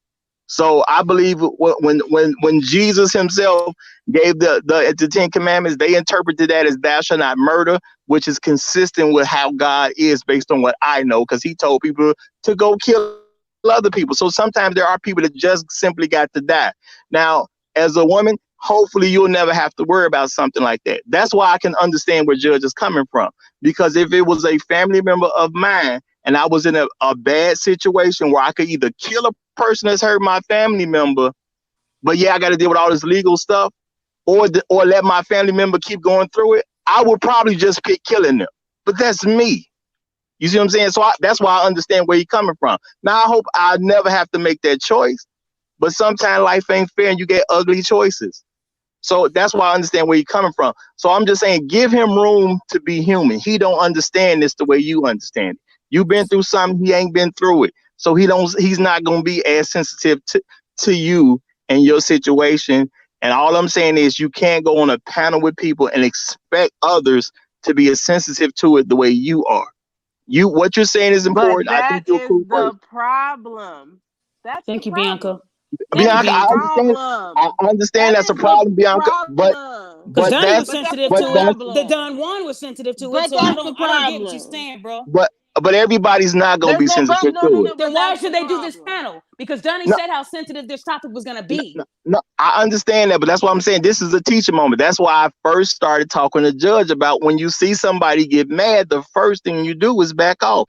People need to see that. We're trying to correct a certain behavior that's not the best behavior to take. So if we see somebody do this like Judge just did, even though I'm not saying he said anything wrong, my thing is pay attention to the behavior. You said something, she got mad. I don't care what you say to a person that makes them mad. I do not believe in messing with people that are mad. That is just a bad thing to do, period.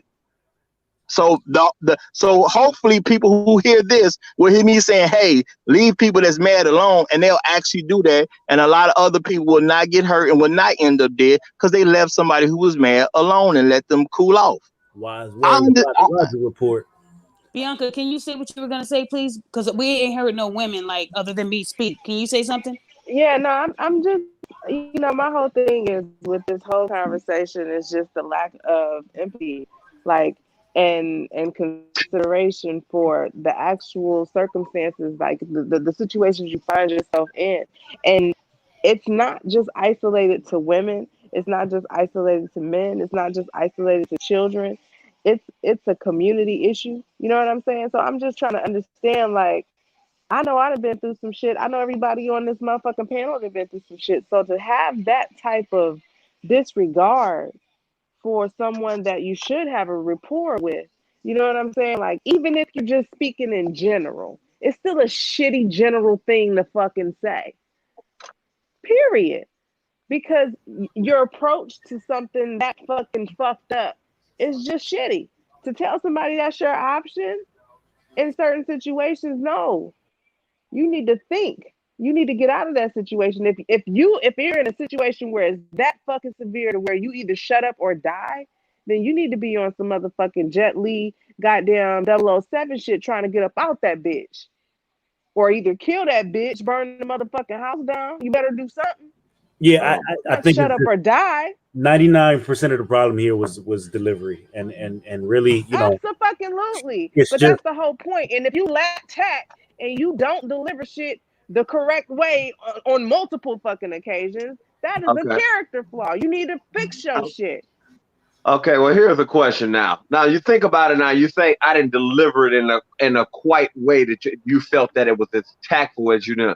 That allows you to go on a rampage. If you notice, all of those fucking insults, all those name calling. If you notice, I haven't called her name yet. All I'm just trying to say is, Donnie, if I ever had one of my days when I go off and I start putting people on blast, I hope you give me as much rope as you gave them. What, Judge? I don't believe you was trying to disrespect her at all. I just want to make sure that it's fair. But if you notice, I told her it was never, and that's why every time she kept going, I said, no, in general, we're not talking your situation. You a fucking bitch and fuck you, I'm gonna kill. Look, I said in general, we're not talking. Here we go again. So I said I'm gonna kill you. Judge. Look. Can everybody? If you ever notice, Judge, hold on one second, please. Judge, let me say this one thing, please. It's important, Judge. It's important. One thing people need to understand is everyone is not raised in the same household. We're not going to take information and process it the same way. Everybody needs to respect the fact that everybody else is not going to necessarily process something the way you process it. If we can get that understanding amongst, we'll treat each other better. Question. I said something that, think about it. I said something that you may have not liked. It may have hurt you, made you feel a certain type of way. But I didn't call you no names. I didn't belittle you or anything at the time. The only thing I said is a statement that you don't agree with. I mean, when it really all boils down to it. So let me address the I think he's wrong. Trying to diminish. Hold on. Let me address Thank you, Bianca. It's him adding words that I didn't say. That's why I got mad. Again, hold on, Donnie. I know you want to say something. And Judge, you know what? I'm sorry for calling you a bitch. But you need to understand that when somebody tells their story, don't add your own words to it. Because that's what made me mad when you said that. I said everyone was watching me and you started adding your own words to it. And that's why I got angry. And if you would have just been quiet and let me tell you why I was getting angry, I wouldn't have called you a bitch. Again, I'm sorry for calling you those names, but I said that because I was angry with you. Because I don't like when people twist my words. I want you to say it but how I said in general. We didn't say I wasn't talking about you. Can I tell you? Okay, again, see, I'm calm now, and I'm trying to be nice. I just apologize, and here you are again, in that same manner, acting a fool. So listen to what I'm saying. What I'm talking about, guys. Look, Judge, there you go, Doc. I just go ahead and step back, dog. Judge, step back, man. Go ahead, man, because I see already. I see where this is going. I'll be the bad guy tonight. I'll step back. Judge, when you were saying what she said, you did say something wrong. I actually heard you misquote what she was saying. That's why, and she got upset. But at the end of the day, if a person gets upset, it doesn't make a difference why they get upset. You got to learn to back off sometimes. Sometimes we're so worried about trying to prove a point that we stop caring about the people we're trying to prove the point to. You know what I'm saying? We can't forget about the people we're trying to prove the point to. That was deep. Look at you, Roger. See, I see why you got a little boost. You might be the second best YouTuber for that reason. Still been nothing but respectful to you, even after everything. You know what? I think that Daphne's trying to not be on bad terms with you, and I think that it really is a big ass misunderstanding. But like he said, you gotta figure out, you know, is the point worth making all of the? It's not, I ain't trying to make a plan. It's cool. Let me say this, and again, Judge, when you brought up your child in the situation you're going through, and I told Bianca, I was telling everybody the story that happened with my brother, and you said that about your kid, and Bianca challenged you a little bit. You started yelling at us saying you got videos, you got pictures, you're posted in the chat after the Listen, sir, listen. You started getting passionate about that because you knew you were right, and we had to put ourselves in your position and say, you know what? That's why I took a step back. Because we don't know your situation. And when you said you had proof, we said we don't want to see it. I believed you offered the proof. I said I don't need to see it. But I'm willing to help you like I helped my brother. I didn't attack you. I did. I was never attacking you, sweetie. But Judge, you got. Oh my gosh! Listen, bro. I'm being calm with you. I let you just talk. What the fuck? I'm getting fucking lectured by 5 motherfuckers from 5 different ways. And every time I say something, like I said, and you still go on, I'm getting lectured by 5 motherfuckers. Judge, I ain't trying to lecture you, but I'm telling you honestly, I hear her talking to you. I hear you hearing her, but you're not listening to her. You're not listening to her.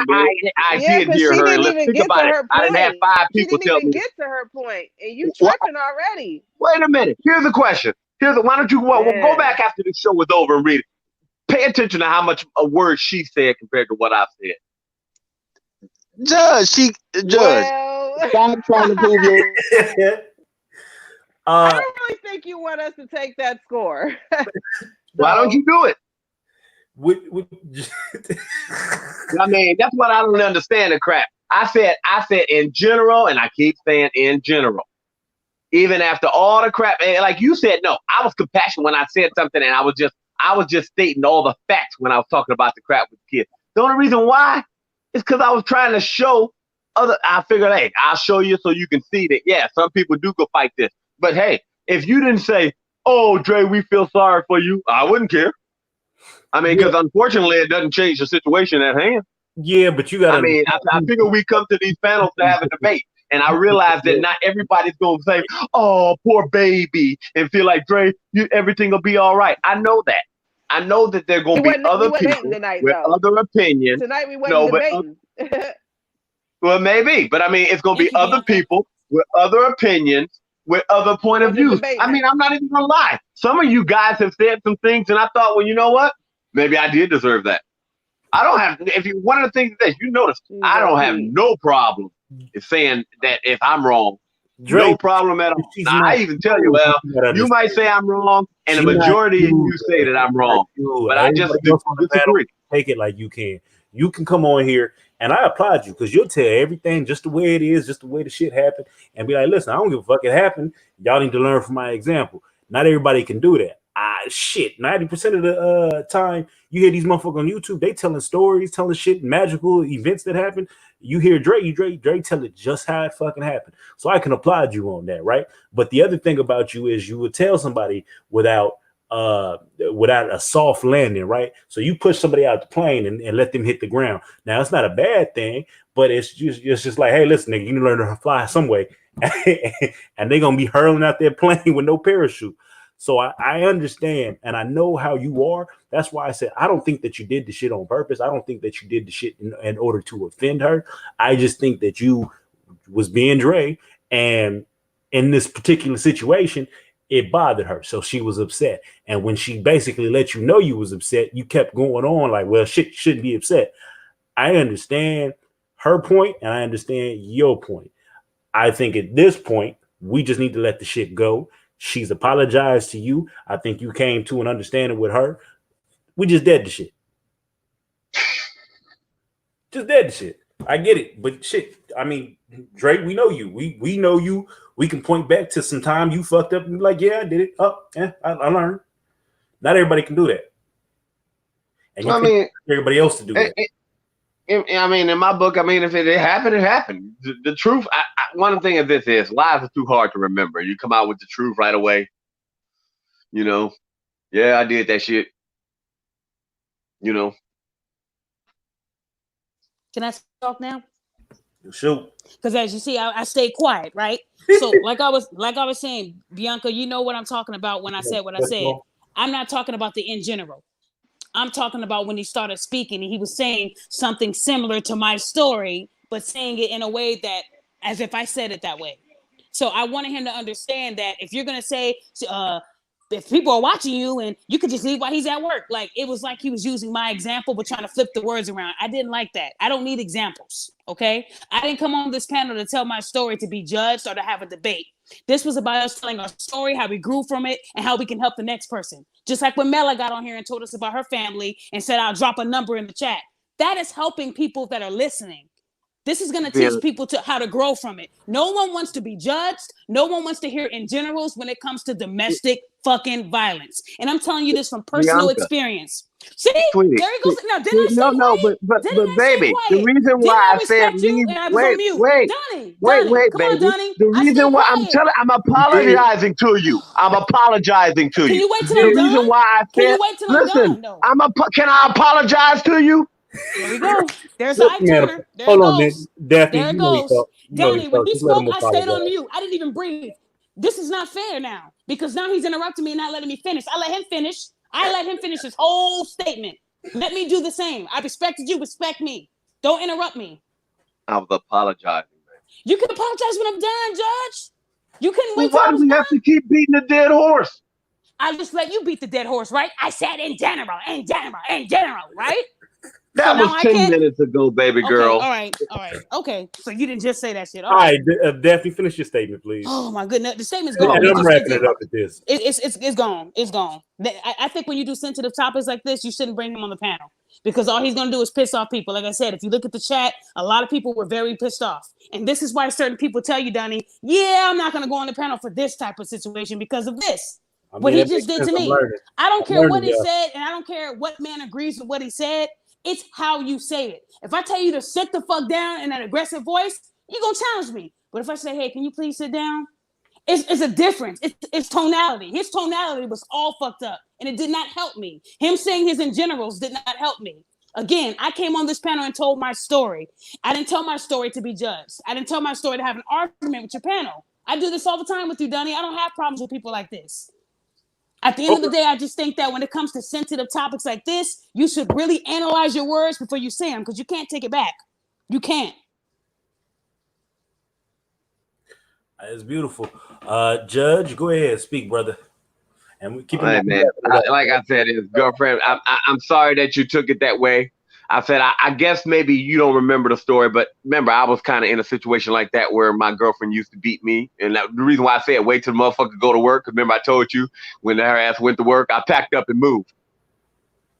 That's one of the stories you've heard me tell that story. I don't know if you remember, but I said, yeah, you better wait till that motherfucker get up and go to work and leave. That's what I was referring to when I first made that statement then. You better wait till that, because I knew at that point I wasn't in a situation where I knew if this bitch be like, he hit me, I'm going to jail already.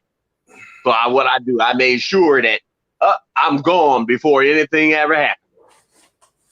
That's what I was referring to in that. But I figure since we didn't have so many of these conversations, there ain't no point of rehashing that shit every fucking panel. Beautiful. Okay. Thank you, brother. I appreciate you. Bianca, you got something final? Thank you for having me. Yeah, it's been real. I'm exhausted. It's been a long day, and this conversation is just, it's heavy and revealing. So I just hope that people take heed and move accordingly. Good night. Oh, thank you for having me, man. It was real. You know what I'm saying? Much appreciated.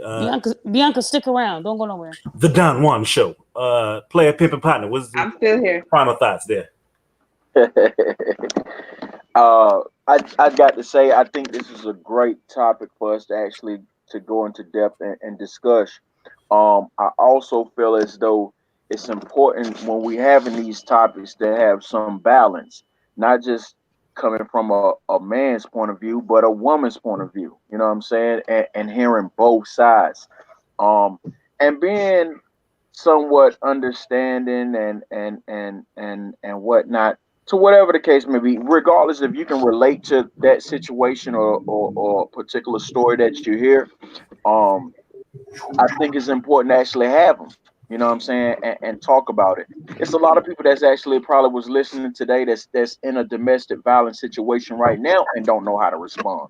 You know, I hope that maybe in some form or fashion with having these discussions and topics that we talking about, it ain't just a discussion, but we can actually maybe start suggesting some type of solutions or some type of uh some advice if for folks who still in these type of situations. You know what I'm saying? We reminiscing and talking about things that we went through in our past, but at the same time, it's people that's actually listening that's probably in that situation right now.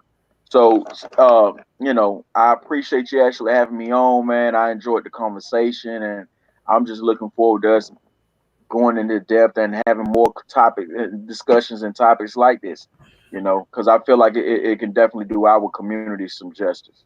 Yeah, it's definitely something we got to talk about. Bianca, it was a question I wanted to ask you that I not Bianca, Daphne. It was a question I wanted to ask you about the whole domestic violence situation. When that was all said and done and you had moved on, had you ever talked about this to your brother or your father? So I told my dad first, and I think I told you that when I told my father, he broke down and he told me that your mom suffered for 2.5 years and she stayed strong, and you couldn't stay strong and tell me. He was disappointed. That was the first time my father told me he was disappointed in me. So it really broke me down that I didn't tell my father, and I should have, Did because I he? think I think it was Bianca who said that about Yeah, your dads father's being a killer for real. he not I'm not telling that you, he was, that's the but he knew vibe. killers, and I didn't think Right. of it like that. I I'm when I just told my telling you, don't brother underestimate your daddy. Your daddy when I might be that. He might be a U.S. Marshal or some undercover shit. I'm just The saying. right Negro John Wick. Go ahead. when I told my brother, he stopped talking to me for a little bit. He said, so all those black eyes from basketball was a lie. So he also was very disappointed. So I think that was the worst time in my life, aside from losing my mother, hearing my father say I'm And I'm disappointed. gonna tell you this, Daphne. I don't think that they were disappointed. I think that they were just hurt, and they needed time to process that Yeah, that's all it because was. you were to be protected. You understand?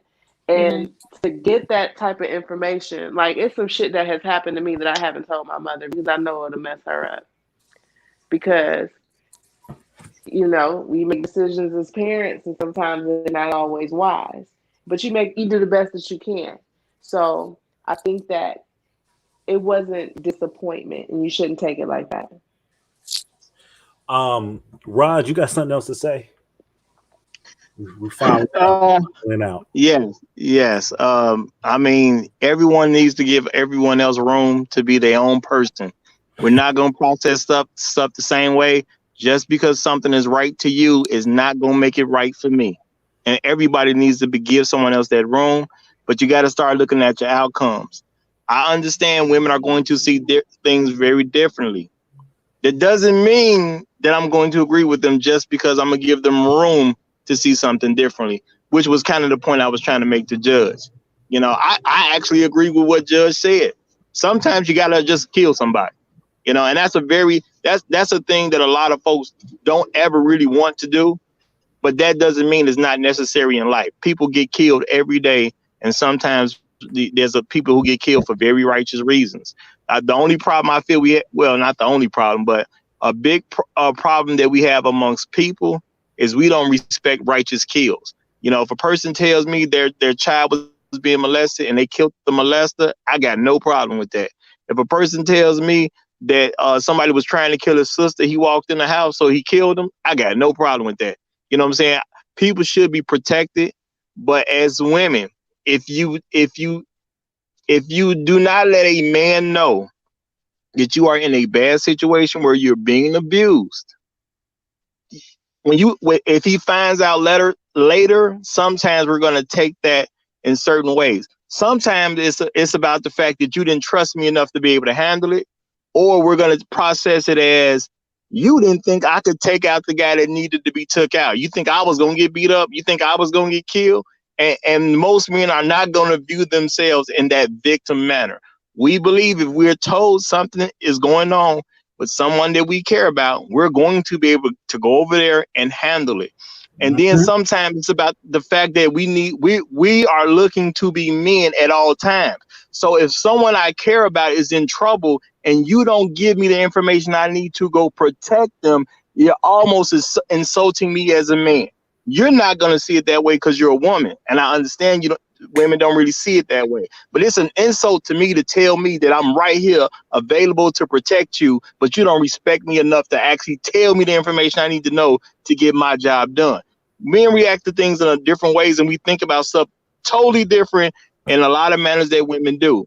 But if you want men to protect you, give them the information they need to have, let them make the decision on how they handle it, and leave it at that. They're men. They're going to calculate what they're willing to do and what they're not willing to do.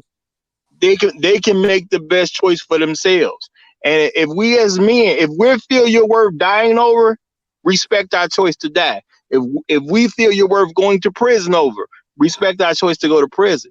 Whatever we're willing to risk because of you, respect our right to make that choice, period. Don't just sit up there and don't tell us what's going on because you're not going to respect our decision making about how we're going to handle it. Okay, I know women don't mean it in an insulting way, but I'm saying there's a lot of men that's going to take that in an insulting way. Why would you have me available and then not tell me? That's an insult to my ego. That's an insult to my character. You're telling me you don't believe in me as a person. You don't believe in me as a father. You don't believe in me as a brother. You don't believe in me as an uncle. There's a lot of thoughts we gonna have that ain't gonna really come across your mind. But in general, if you're having a conversation with anybody, regardless of why they get mad, back off anybody that got mad. Period. It's just a good rule to live by. It doesn't mean you're a punk. It doesn't mean you can't prove your point later. But you got to say, is the person that you're trying to prove the point worthy of backing off right now because you want to keep that relationship? Sometimes the relationship is more important than the point. That's all I'm saying. And I'm going to leave it at that. And y'all check out the Roger Report, the absolute best show on social media. Far better than what Donnie talking about. And I'm going to leave it there. And you know what, Donnie? I literally was thinking about doing a domestic violence show, but I'm going to hold off on that right now since you just did this today. I talk about it. Maybe in a few days or something, I'll hold it off. But I'm going to leave it there. And y'all have a great night. But yeah, definitely check out the Roger Report. It's absolutely the best show. I don't care what Donnie tell you. All right, later. Absolutely the second best. There you go. All right, y'all heard the man. Number 2. In doing this show, I'm learning things, and I think that's a great thing on my end. I hope you learn some things as a listener, as a person on the panel. This domestic violence shit is crazy, and it's so intricate. And like I said before, I used to think it was just get up and go, but it's not that damn simple for what I'm saying.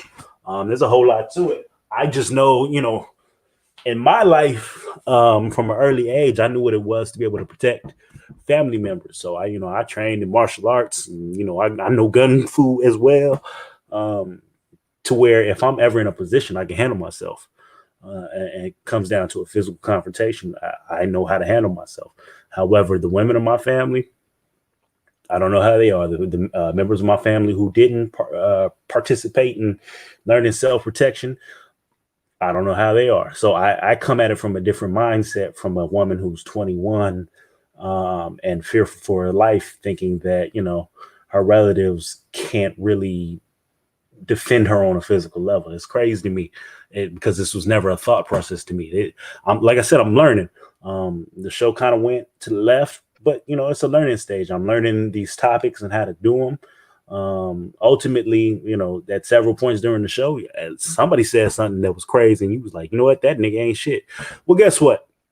You ain't shit for watching. Y'all have a wonderful evening, and domestic violence, if you need help, reach out. People will help you.